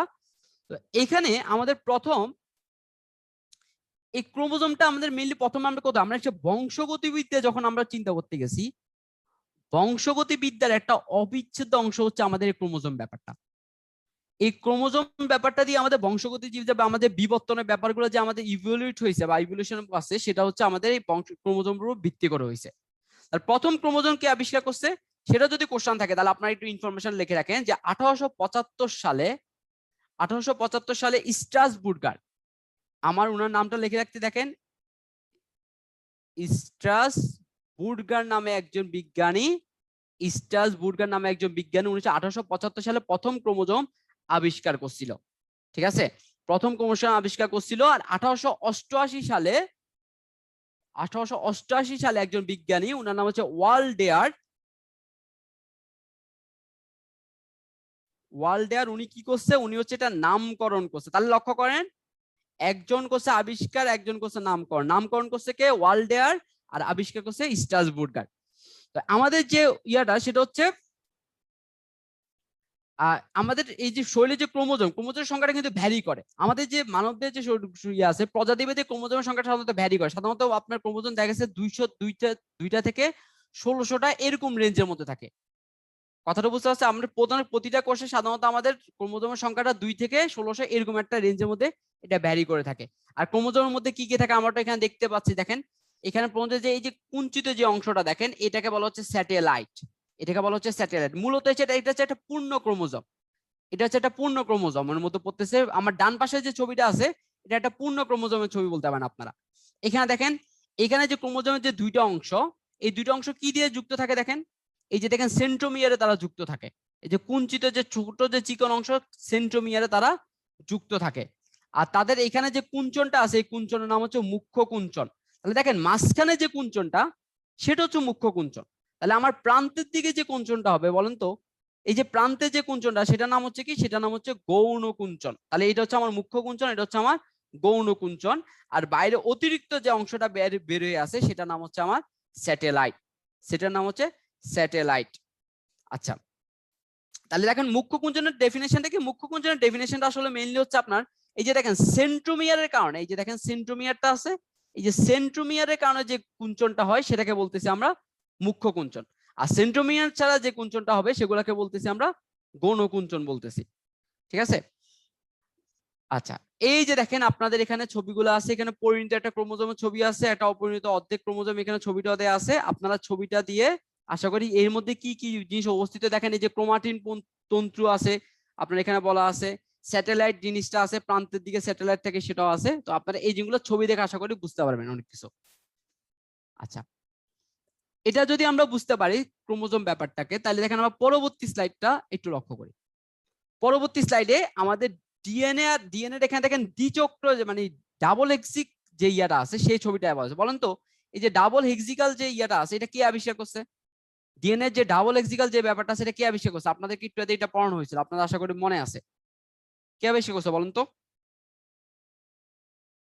ডাবল হেলিক্স এর ফর্মুলাটা আছে ওয়াটসন এন্ড ক্রিক। ওয়াটসন এন্ড ক্রিক আবিষ্কার করছিল, সেটা কত সালে? সেটা আবিষ্কার করছিল আপনার 1953 সালে। 1953 সালে আপনার ওয়াটসন এন্ড ক্রিক প্রথম ডিএনএ যে ডাবল হেলিক্স যে দ্বিসূত্র কাঠামোটা ছিল সেটা আবিষ্কার করছে। এখন দেখেন এইখানে জিনিসগুলো লক্ষ্য করেন, খুব ভালো করে লক্ষ্য করেন। এখানে কিছু আপনার বেজ আছে, নাইট্রোজেনের বেজ আছে। বেজগুলো কি কি লক্ষ্য করেন? এই যে গুয়ানিন, সাইটোসিন, অ্যাডেনিন, থাইমিন। ঠিক আছে, এখানে দেখেন এস দিয়ে বোঝাচ্ছে আপনার এখানে ডিঅক্সিরাইবোজ শর্করা বোঝাচ্ছে, আর পি দিয়ে আপনার এখানে ফসফেট গ্রুপ বোঝাচ্ছে। ঠিক আছে, আপনারা দেখেন এখানে ডাবল হেলিক্স যে ইয়াটা আছে, যে দুইটা যে অংশ আছে, এই দুইটা অংশ কিভাবে যুক্ত থাকে আপনারা লক্ষ্য করেন, একটু তাকায় দেখেন। এখানে এই যে দেখেন সাইটোসিনের সাথে কে যুক্ত থাকে? আমার একটা এখানে হচ্ছে কি সাইটোসিনের সাথে একটা গুয়ানিন যুক্ত থাকবে। আবার একইভাবে আমার অ্যাডেনিনের সাথে একটা থাইমিন যুক্ত থাকবে।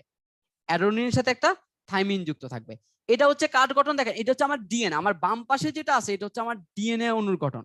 একটা ডিএনএ ডাবল হেলিক্স অণুর গঠনটা লক্ষ্য করেন।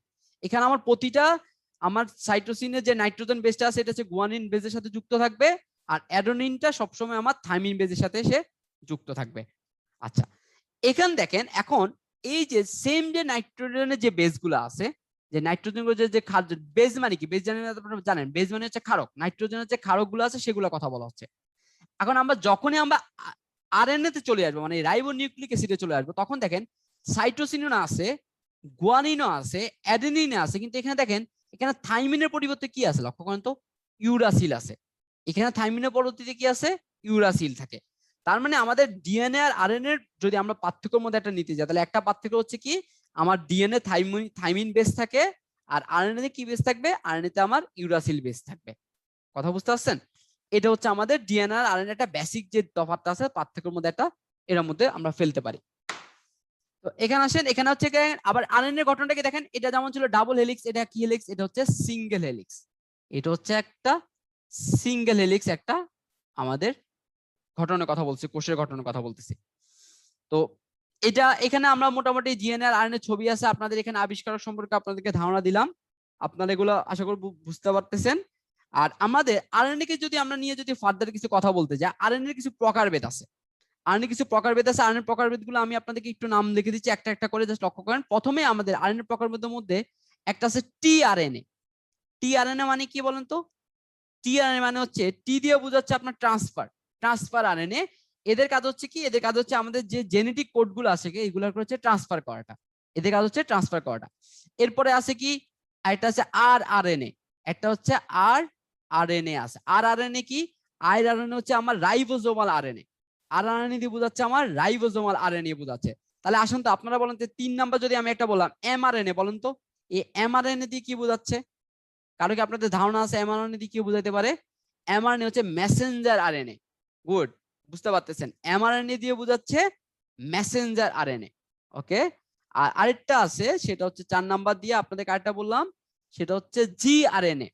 একটা হচ্ছে জিআরএনএ, বলেন তো এখানে জি, জি মানে কি? জি হচ্ছে জেনেটিক আরএনএ। তো যাই হোক, এগুলো হচ্ছে আপনাদের মেইনলি আরএনএ কিছু বললাম। বাট আরএনএ এর মূল কাজ কি বলেন তো? আরএনএ যে মূল কাজটা, যেটা হচ্ছে মেইনলি আমার আরএনএ যে মূল কাজ, সেটা হচ্ছে প্রোটিন সংশ্লেষণ করা। সেটা কি ভাইয়া বলেন তো? প্রোটিনটাকে আমার সংশ্লেষণ করাটা হচ্ছে আমাদের আরএনএ এর মূল কাজ। ঠিক আছে, প্রোটিন সংশ্লেষণ করাটা হচ্ছে আমার আরএনএ এর মূল কাজ। সুতরাং এই কথাটা কিন্তু মাথায় রাখবেন, আরএনএ জীবদের প্রোটিন সংশ্লেষণ কাজটা হচ্ছে আরএনএ এর মূল কাজ, তারা প্রোটিন সংশ্লেষণ করে। তো এই জিনিসগুলো হচ্ছে আমাদের ডিএনএ আরএনএ এর যে ইয়াটা আছে, আমি সেটা নিয়ে বললাম, আপনাদের ছবি দিয়ে বুঝালাম। আমার এখানে আরএনএ আমরা বিভিন্ন প্রকারভেদ সম্পর্কে ধারণা পেলাম। তো আসেন, এটা গেল। আমি আপনাদেরকে একটা পোল কোশ্চেন এখানে লঞ্চ করে দিচ্ছি, আপনাদের পোল কোশ্চেন দেখে আমরা বলেন তো, এটা আপনাদেরকে একটু আগে আমি অ্যান্সার বলে দিলাম, তো অ্যান্সারটা আপনারা বলেন।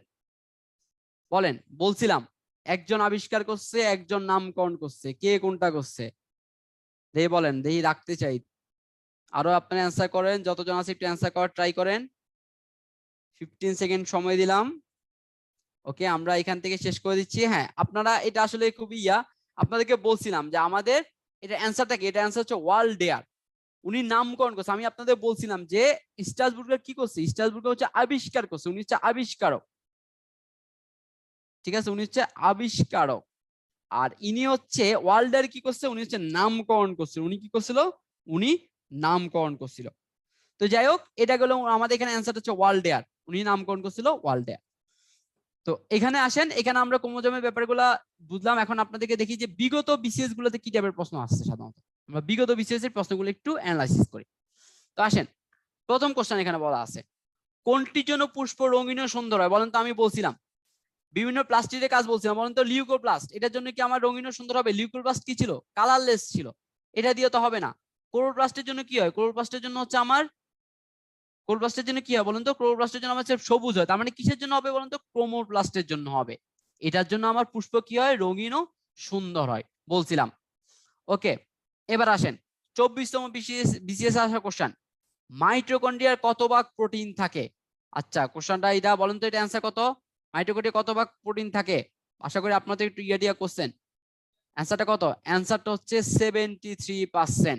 73%, এটা একটু কাইন্ডলি মাথা রাখেন, এটা আমার বলে দেওয়াটা উচিত ছিল, ভুলে গেছে। 73% মাইটোকন্ড্রিয়া টোটাল প্রোটিনের ভাগ হচ্ছে 73%।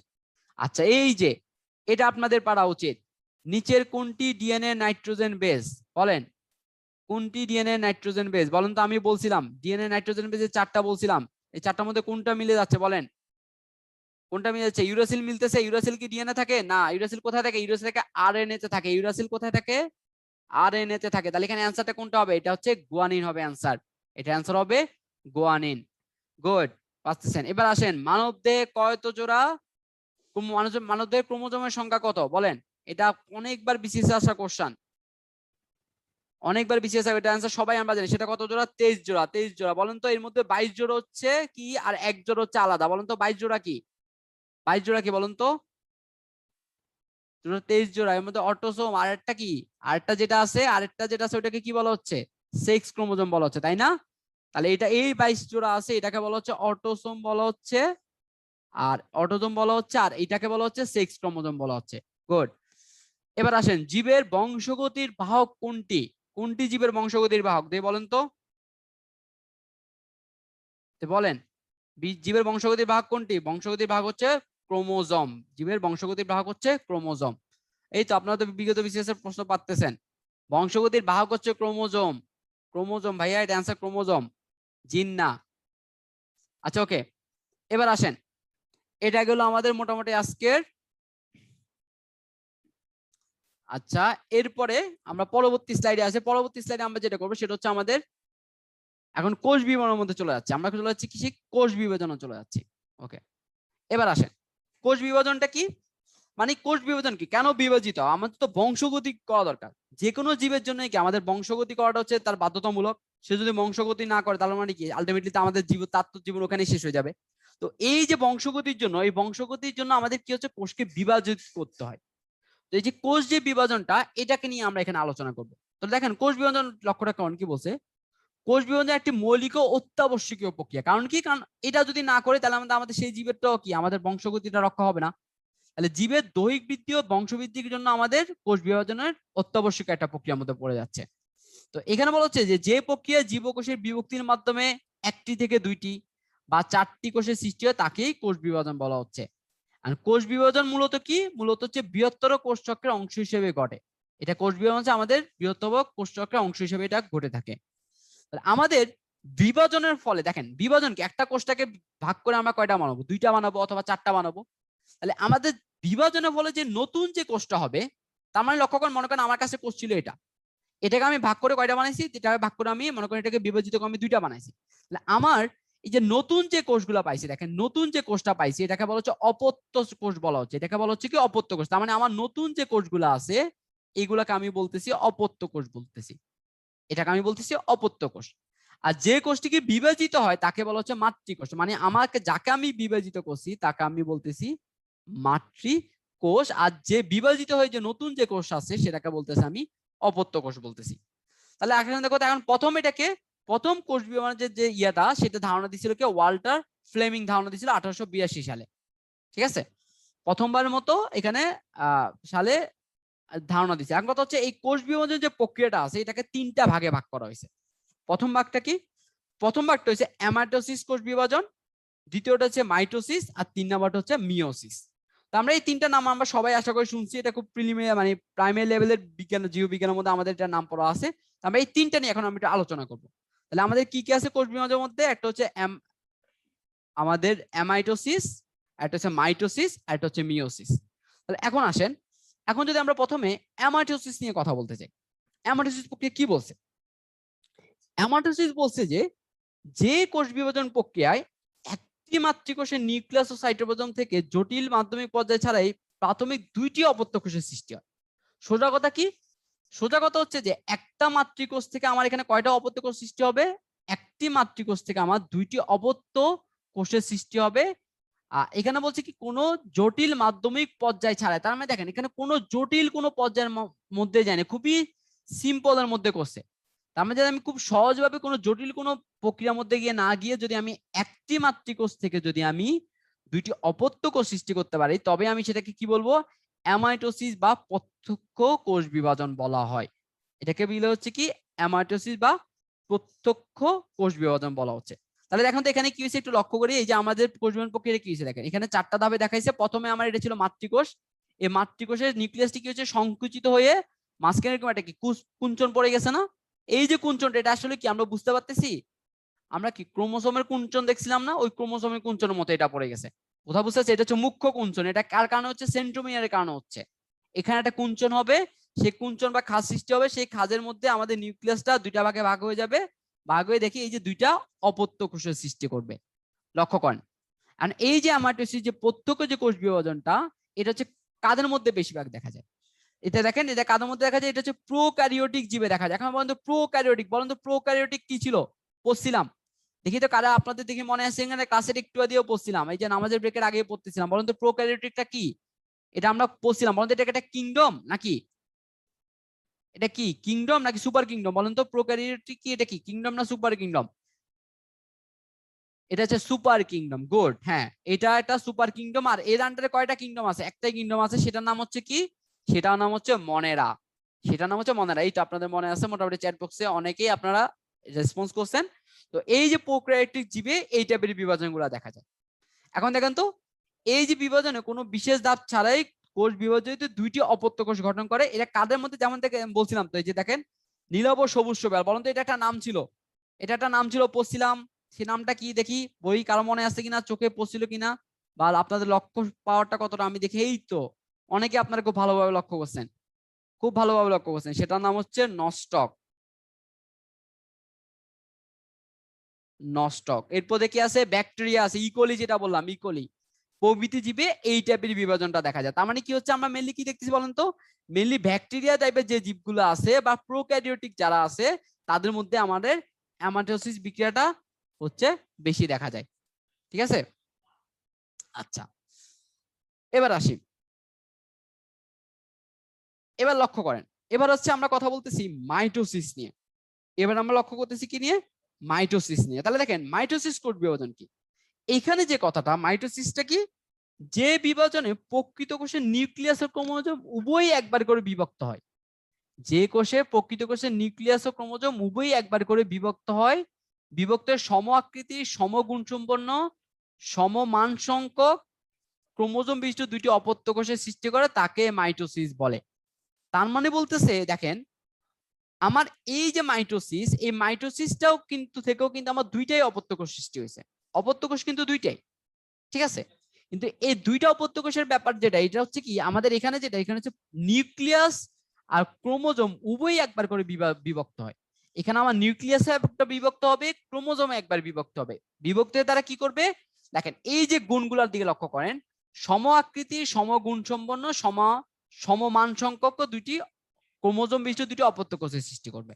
ঠিক আছে, এটাকে বলা হচ্ছে মাইটোসিস কোষ বিভাজন। এই যে কোষ বিভাজনটা আছে, এখানে কি হচ্ছে দেখেন, এখানে এই অপত্য কোষগুলো হুবহু মাতৃকোষের মতো হয়ে থাকে।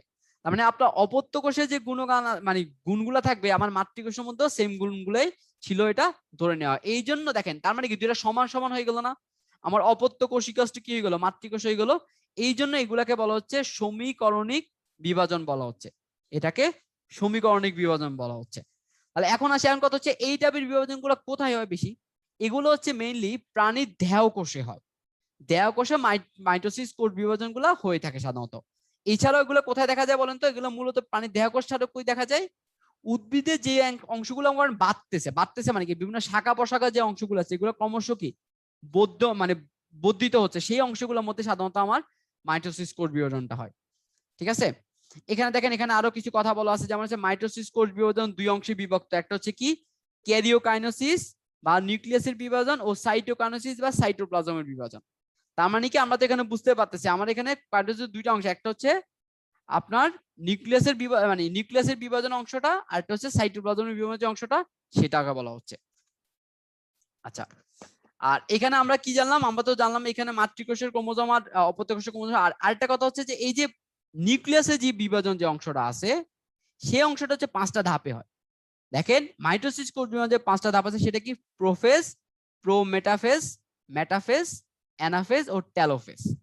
ঠিক আছে, আপনার এখানে 5টা ভাগে হয় মাইটোসিসের যে প্রক্রিয়াটা, প্রোফেজ, প্রোমেটাফেজ, আর এটা হচ্ছে মেটাফেজ, অ্যানাফেজ ও টেলোফেজ। আপনার এই 5টা নাম একটু মানলে মাথা রাখেন। এইটা আপনাদের এই টাইপের কোশ্চেনই থাকবে যে আমাদের মাইটোসিসে কয় ধাপে কোষ বিভাজন হয়? 5টা ধাপ হয়, সেই 5টা ধাপের নাম হয়তো আপনাদেরকে মাথা রাখতে হইতে পারে।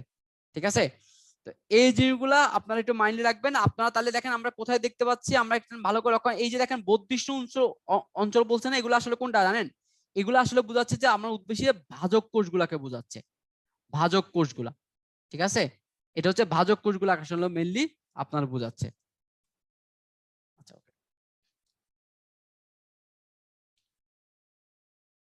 সরি, আচ্ছা এটা গেল আপনাদের ভাজক কোষগুলাকে বোঝাচ্ছে। ওকে, এবার আসেন, এবার আমরা যেটা বলছি আমরা মিওসিস নিয়ে কথা বলতেছি।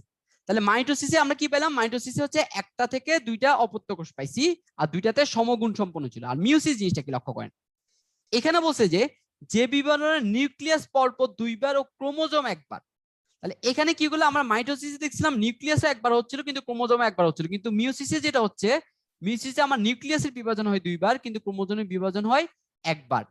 তাইলে যেটা হচ্ছে সেটা হচ্ছে কি, আমরা দেখেন কি নিউক্লিয়াস ডাবল হয়ে গেল আর ক্রোমোজোম কি অর্ধেক হয়ে গেল না? তাহলে যেটা হচ্ছে যে মাতৃকোষে ক্রোমোজোমের অর্ধেক সংখ্যক ক্রোমোজোম যুক্ত 4টি অপত্য কোষ সৃষ্টি হয়। তাহলে এখানে দেখেন মিয়োসিসের প্রথম যে কথাটা, সে কথাটা হচ্ছে যে আমরা মাইটোসিসে ছিল 2টা অপত্য কোষ, কিন্তু মিয়োসিসের প্রথম কথাটা হচ্ছে আমার এখানে কয়টা অপত্য কোষ সৃষ্টি হবে? 4টা অপত্য কোষ সৃষ্টি হবে। এটা গেল আমার প্রথম তফাৎটা। দ্বিতীয় তফাৎটা আমাদের চোখের সামনে কি ঘটতেছে, আমাদের দুইটাতে আমাদের মাইটোসিসে কি হয়েছিল, আমাদের মাইটোসিসে নিউক্লিয়াস আর ক্রোমোজোম দুইটাই একবার বিভক্ত হয়েছিল, কিন্তু এখানে মিয়োসিসে এসে আমরা দেখতেছি যে আমাদের নিউক্লিয়াস বিভাজন হচ্ছে 2 বার, আর আমাদের নিউক্লিয়াস 2 বার বিভাজন হচ্ছে, আর ক্রোমোজোম বিভাজন হচ্ছে 1 বার। ঠিক আছে, এটা গেল আমাদের দুইটা পার্থক্য আমরা পেয়ে গেলাম। উন্নত জীবের জনন মাতৃকোষে মায়োসিস হয়ে থাকে। তাহলে কোথাও হচ্ছে মায়োসিসটা, দেখেন তো মায়োসিসটা হচ্ছে জনন মাতৃকোষে। লক্ষ্য করেন আমাদের ওখানে কি ছিল, ওখানে ছিল যে প্রাণী দেহে মানে প্রাণীর দেহকোষে হইতো। আমাদের মাইটোসিসটা কোথাও হয়েছে, আমাদের মাইটোসিসটা মেইনলি আমরা দেখছিলাম যে প্রাণীর দেহকোষে হইতো, কিন্তু এখানে হচ্ছে কি জনন মাতৃকোষে দেখা যাচ্ছে। দেহকোষে অথবা হ্যাপ্লয়েড কোষে মিয়োসিস হয় না, তবে নিম্ন শ্রেণী কিছু উদ্ভিদ আছে, লক্ষ্য করেন সাধারণত এটা দেহকোষে হয় না, নিম্ন শ্রেণীর যে উদ্ভিদ আছে এদের জাইগোটে মায়োসিস হইতে পারে। তো নিম্ন শ্রেণীর যে উদ্ভিদগুলো এগুলোকে হচ্ছে হ্যাপ্লয়েড উদ্ভিদ বলা হয়। এগুলো অনেক ফাদ্দা জিনিসপাতি, আপনারা এগুলো নিয়ে খুব বেশি মানে মাথা ব্যথা রাখেন না, আপনারা জাস্ট এটা জানিয়ে রাখেন যে জনন মাতৃকোষে কি হয়ে থাকে, মিয়োসিস হয়ে থাকে। আচ্ছা, আর এটা তো বললামই যে ক্রোমোজোম যেহেতু একবার বিভাজন হয়েছে, তার মানে কি ক্রোমোজোম সংখ্যাটা কি থাকবে, আমার অর্ধেকে পরিণত হবে। এটা হচ্ছে আমাদের ক্রোমোজোমের সংখ্যা যেটা। আর মিয়োসিসে বলে নিউক্লিয়াসের নতুন চারিত্রিক বৈশিষ্ট্যের আবির্ভাব ঘটে। মিয়োসিসের ফলে আমার যে নতুন যে নিউক্লিয়াস আছে এটার মধ্যে কি নতুন চারিত্রিক বৈশিষ্ট্য একটা আবির্ভাব ঘটবে। ঠিক আছে, তো এই হচ্ছে আপনাদের মোটামুটি আমাদের কোষ বিভাজন নিয়ে কথাবার্তাগুলো। তো কোষ বিভাজন আমরা যেটা দেখলাম 3টা কোষ বিভাজন, অ্যামাইটোসিস, মাইটোসিস, মিয়োসিস। আমরা এটা আমি আবার হালকা একটু আপনাদের একটা ওভারভিউ দিচ্ছি, লক্ষ্য করেন। অ্যামাইটোসিস কাদের হয়, প্রোক্যারিওটিক জীবের হয়। এখানে একটা থেকে দুইটা মাতৃকোষের সৃষ্টি, অপত্য কোষের সৃষ্টি হয়। আর এই টাইপের উদ্ভিদগুলো কোনগুলা, সাধারণত আমাদের ব্যাকটেরিয়া বা নীলাবর সবুজ শৈবাল এই টাইপের উদ্ভিদগুলা। মাইটোসিস একটা থেকে কয়টা হবে, 2টা হবে। 2টা কোষের মধ্যে কি থাকবে বলেন তো, 2টার মধ্যে আমার অপত্য কোষে সমান সংখ্যক নিউক্লিয়াস আর ক্রোমোজোম থাকবে। এখানে কোনো কি নাই, এখানে কোনো পার্সিয়ালিটি নাই। আর এটা গেল, আর এটা কোথায় হয়, এটা সাধারণত প্রাণীর দেহকোষে হয়ে থাকে। আর নইলে কোথায় হয়, উদ্ভিদের বহির্দেশীয় অঞ্চল যেগুলো, এখন বহির্দেশীয় অঞ্চল মানে হচ্ছে যেগুলো ভাজক কোষ অঞ্চল আর কি, যেটাকে আমরা বলি উদ্ভিদের ভাজক কোষ যে জায়গাগুলো আছে সেগুলোতে সাধারণত আমাদের মাইটোসিস হয়। আর মাইটোসিসের যে ক্যারিও মানে এখানে এটাকে মেইনলি 2টা অংশে ভাগ করছে, একটা হচ্ছে নিউক্লিয়াসের বিভাজন আর একটা হচ্ছে সাইটোপ্লাজমের বিভাজন। আর নিউক্লিয়াসের যে বিভাজন সেটা আবার 5টা ধাপে হয়ে থাকে, প্রোফেজ, প্রোমেটাফেজ, মেটাফেজ, অ্যানাফেজ, আর একটা হচ্ছে টেলোফেজ। আর ফাইনালি যেটা মিয়োসিস, একটা থেকে 4টা, নিউক্লিয়াসের 2 বার বিভাজন, ক্রোমোজোমের 1 বার বিভাজন হয়। আর আমাদের এটা কি হয়, এটা কোথায় হয়ে থাকে, এটা হচ্ছে জনন মাতৃকোষ হয়ে থাকে। তাহলে আশা করি এই যে কথাগুলো আপনাদেরকে কতক্ষণ বুঝালাম, এই ব্যাপারগুলো আশা করি আপনারা বুঝতে পারতেছেন। এবার আসেন, এটা যদি আমরা বুঝতে পারি তাহলে আমরা এখন পরবর্তীতে আমরা এর পরবর্তী স্লাইডটা চলে যাচ্ছি। আসেন, পরবর্তী যে স্লাইডটা এখানে হচ্ছে বংশগতি নিয়ে কথা বলছে। তাহলে বংশগতি কি, মানে বংশগতি জিনিসটা হচ্ছে যেটা হচ্ছে আমরা আমাদের পিতামাতার যে গুণগুলা, আমরা যে সেগুলো যদি আমাদের ক্রমাগত যদি আমাদের মধ্যে যে আসতেছে, যে এই যে জিনিসটা, এটাকে বলা হচ্ছে আমরা যে বংশগতি বলতেছি। আমাদের পিতামাতার যে চরিত্রগত বৈশিষ্ট্যগুলো আমরা পাচ্ছি সেগুলোকে আমরা বংশগতি বলছি। এখন বলি বংশগতির জনককে, আমরা সবাই জানা আছে বংশগতির জনককে। বংশগতির জনক হচ্ছে গ্রেগর ইয়োহান মেন্ডেল, বা ইয়োহান বলে অনেকে, জোহান বলে, এটা আপনাদের উচ্চারণের ব্যাপার, কোনো ইয়ান না। ইনাকে বলা হচ্ছে বংশগতির জনক বলা হচ্ছে। ঠিক আছে, আর এবার আসেন, আপনার এই যে বলছিলাম মেন্ডেল কয়টা সূত্র দিয়েছিল, 2টা সূত্র দিয়েছিল, আপনারা সবাই বলছিলেন, অনেকে এটা কারেক্ট আনসার দিতে পারছিলেন। এই যে 2টা যে সূত্র আছে, এই 2টা সূত্র, প্রথম যে সূত্রটা এটার নাম কি আছে, এটার নাম হচ্ছে পৃথকীকরণ সূত্র। এই যে প্রথম যে সূত্রটা আছে এটার নাম হচ্ছে পৃথকীকরণ সূত্র। আর এই সূত্রের মধ্যে আমাকে বলছে যে 2টা হচ্ছে অনুপাত থাকবে, যে অনুপাতটা থেকে পৃথকীকরণ সূত্রের ক্ষেত্রে বলা হচ্ছে এই অনুপাতটা কত, লক্ষ্য করেন এই যে খুব ইম্পর্টেন্ট আছে, এই অনুপাতটা হচ্ছে 3.1। এখানে বলা হচ্ছে যে অনুপাতটা আছে আমার, সেটা आंसर হচ্ছে 3.1 পৃথকীকরণ সূত্র। আর মেন্ডেলের যে সেকেন্ড যে সূত্রটা ছিল, যে স্বাধীনভাবে জীবের মানে যে কোষগুলো আছে এগুলোর মধ্যে ক্রসিং হবে, যেটাকে আমরা স্বাধীনভাবে সঞ্চালনের সূত্র বলা থাকে, সেখানে যে অনুপাতটা আছে সেই অনুপাতটা কত জানেন, সেই অনুপাতটা একটু লক্ষ্য রাখবেন, 9:3:3:1। এই যে দুইটা অনুপাত আছে, এই দুইটা অনুপাত আপনারা মাথায় রাখবেন। প্রথম সূত্রের অনুপাত হচ্ছে 3:1 আর দ্বিতীয় সূত্রের অনুপাত হচ্ছে 9:3:3:1। এই দুইটা অনুপাত আপনারা একটু কাইন্ডলি খুব ভালো করে মাথায় রাখবেন। তাহলে এটা গেল আমাদের মেন্ডেলের যে সূত্রগুলো, সেটা নিয়ে আমরা কথাবার্তা বললাম। এবার আসি এই যে আমাদের এখানে জিনকে নিয়ে আমরা যদি কথা বলি, জিন কি জিনিস? জিন কি জিনিস সেটা আমরা জানি। জীবের আমাদের যে বৈশিষ্ট্য, আমাদের প্রতিটা যে আমাদের ক্যারেক্টারিস্টিক, সে প্রতিটা ক্যারেক্টারিস্টিক আসলে এককটা আসলে আমাদের কি জিনগত সমস্যা। আপনি যে রাগান্বিত হন সেটা আপনার কোনো একটা জিনগত কোনো একটা রিজন, অথবা আপনি যে সবসময় একটু ঠান্ডা থাকেন বা ঠান্ডা প্রকৃতি, এটা একটা জিনগত কোনো একটা রিজন। তা আমাদের জিন বলতে বোঝাচ্ছে যে জীবের সকল বৈশিষ্ট্য নিয়ন্ত্রণকারী এককের নামই হচ্ছে জিন। ঠিক আছে, জীবের সকল বৈশিষ্ট্য নিয়ন্ত্রণকারী এককের নামটা হচ্ছে জিন। আর এটা কোথায় অবস্থান করে? এই জিনগুলো অবস্থান করে আমার ক্রোমোজোমে অবস্থান করে। এগুলো হচ্ছে ক্রোমোজোমের অবস্থান করে। জিনের অবস্থানটা কোথায় হয়? ক্রোমোজোমে হয়, এবং সাধারণত ডিএনএ দিয়ে তৈরি থাকে। আর আমাদের জিনগুলো কি দিয়ে তৈরি? এগুলো হচ্ছে ডিএনএ দিয়ে তৈরি থাকে। মানুষের জিনোমে প্রোটিন তৈরি করে এমন জিনের সংখ্যা হচ্ছে প্রায় 19,000। লক্ষ্য করেন, আমাদের যে শরীরে জিনোমে যে প্রোটিন তৈরি করে, মানে প্রোটিন মানে কি আরএনএ, তো আরএনএ ক্ষেত্রে তো সেরকম এমন জিনের সংখ্যা আছে প্রায় 19,000 আছে। তো এটা গেলো আমাদের জিনের যে কথা। কারণ জিনে কি হয়, জিনগুলোর মধ্যে অনেক কিছু হয়, যেমন জিনগুলো হচ্ছে আপনার মিউটেশন হয়। আমাদের বিভিন্ন জিনগুলোর মধ্যে মাঝে মাঝে দেখা যাচ্ছে মিউটেশন করা হয়, অথবা তাদের মধ্যে সংকরায়ন করা হয়। এখন কথা হচ্ছে এই যে মিউটেশন, মিউটেশন জিনিসটা আসলে কি বলুন তো? আপনাদের কি ধারণা আছে মিউটেশন জিনিসটা আসলে বলতে কি বোঝায়? মিউটেশন জিনিসটা হচ্ছে আপনার বংশগত পরিবর্তন। খুব বেশি কথা চিন্তা করবেন না, বংশগত পরিবর্তন। ঠিক আছে, বংশগত পরিবর্তন। তার মানে আপনাদের এই যে মিউটেশন, আমাদের সময়ের সাথে সাথে আমাদের সায়েন্স যে আমাদেরকে যে বিভিন্ন যে আমাদের এই যে বিভিন্ন এই যে বংশগত গতিবিদ্যার যে সূত্রগুলো ছিল, এই সূত্রগুলোকে নিয়ে আমাদের যে জীবজগতের যে চেঞ্জ গুলো আছে, যে বংশগত যে পরিবর্তনটা আসছে, সেটাকে আমরা বলতেছি, আমরা মিউটেশনের মধ্যে বলতেছি। তার মানে কি? তার মানে আপনার যে জিনের ডিএনএ তে যদি আমি পার্মানেন্ট, মানে কোন একটা জীবের ডিএনএ তে যদি আমি মনে করি যদি পার্মানেন্ট কোন একটা চেঞ্জ নিয়ে আসতে পারি, মানে ডিএনএ এর মধ্যে যদি আমি স্থায়ী কোনো একটা পরিবর্তন করতে পারি, তার মানে কি হয়ে যাবে দেখেন তো? তার কি, তা সে মিউটেটেড হয়ে যাবে। আমি যদি কোনো একটা জিনের মধ্যে যদি স্থায়ী কোনো পরিবর্তন আনতে পারি, তার মানে তাকে আমি কি বলতে পারবো? তাকে আমি মিউটেটেড বলতে পারবো। তার মানে আগের মোটামুটি ইয়েগুলো চেঞ্জ হয়ে গেছে।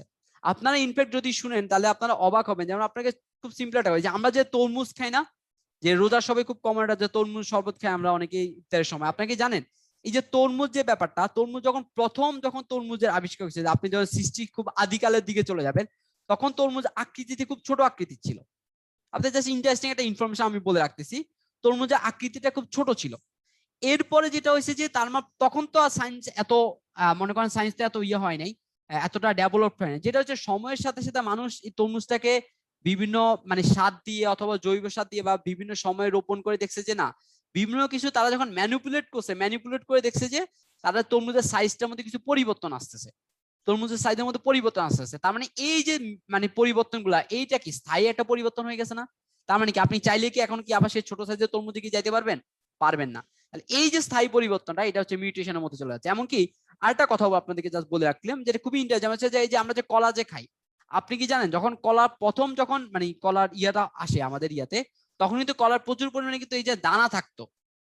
ঠিক আছে, যেমন আমরা কলেজের বিচি যেটা বলে আর কি, সেটা সাধারণত বাংলা কলাতে পেয়ে থাকি, প্রচুর পরিমাণে থাকতো। কিন্তু এই যে তার বিভিন্ন ডিএনএ তে তার বিভিন্ন চেঞ্জ আনার কারণে আজকে যেটা দেখা যাচ্ছে, আজকে আমরা বর্তমান পরিস্থিতির মধ্যে পৌঁছেছি। তাহলে যে পরিবেশের যে ডিএনএ যে স্থায়ীগত যে পরিবর্তনটা, সেটাকে আমরা বলতেছি আমাদের মিউটেশন বলতেছি। আর সংকরায়ন কি?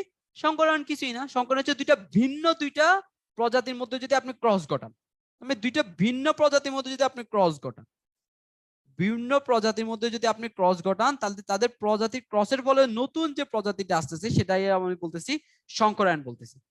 দুইটা ভিন্ন, আমরা কি সংকরায়নকে আমরা ধাতুর ক্ষেত্রে বলছিলাম, তাই না? দুইটা ভিন্ন রকমের ধাতুরকে একসাথে করলে আমরা কি সংকরায়ন করি না? যেমন হচ্ছে আমরা যে পিতল পড়ি বা ব্রোঞ্জ পড়ি, যাই বলি না কারণ এই যে এগুলাকে এক একটা কি সংকর ধাতু না?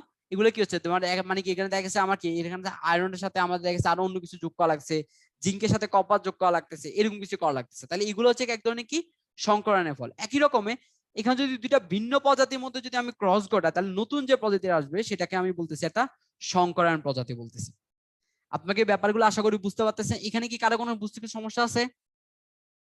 যেমন এই যে একটা কথা বলছে যে অনেকে বলছে করোনা ভাইরাসের কথা, একটা ভালো একটা কথা বলছে যে করোনা ভাইরাসের মিউটেশনটা, এই যে আমরা এখন কি নতুন যে একটা মিউটেশন আমরা শুনতেছেন যে ওটা হচ্ছে বেঙ্গল মিউটেন্ট, তাই না? বেঙ্গল স্ট্রেন বলা হচ্ছে একটা, বেঙ্গল স্ট্রেন। তো এই যে জিনিসটা আছে দেখেন, এগুলো কি মিউটেটেড হচ্ছে।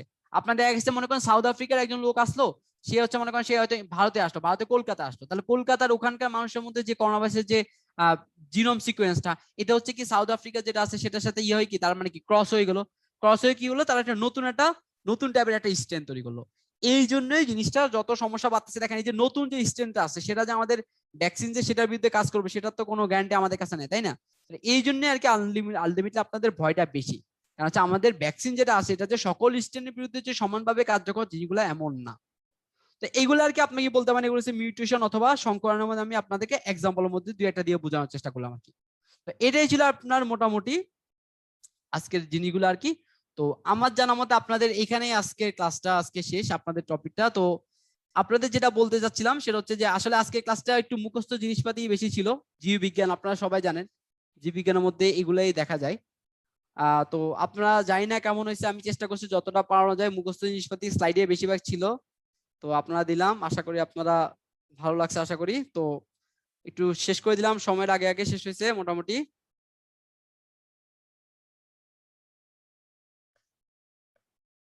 সবাই একটু পোলের মধ্যে অ্যান্সার দিয়ে দিয়েন।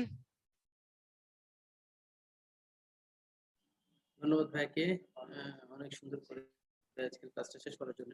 আর স্পেশালি থ্যাঙ্কস সবাইকে।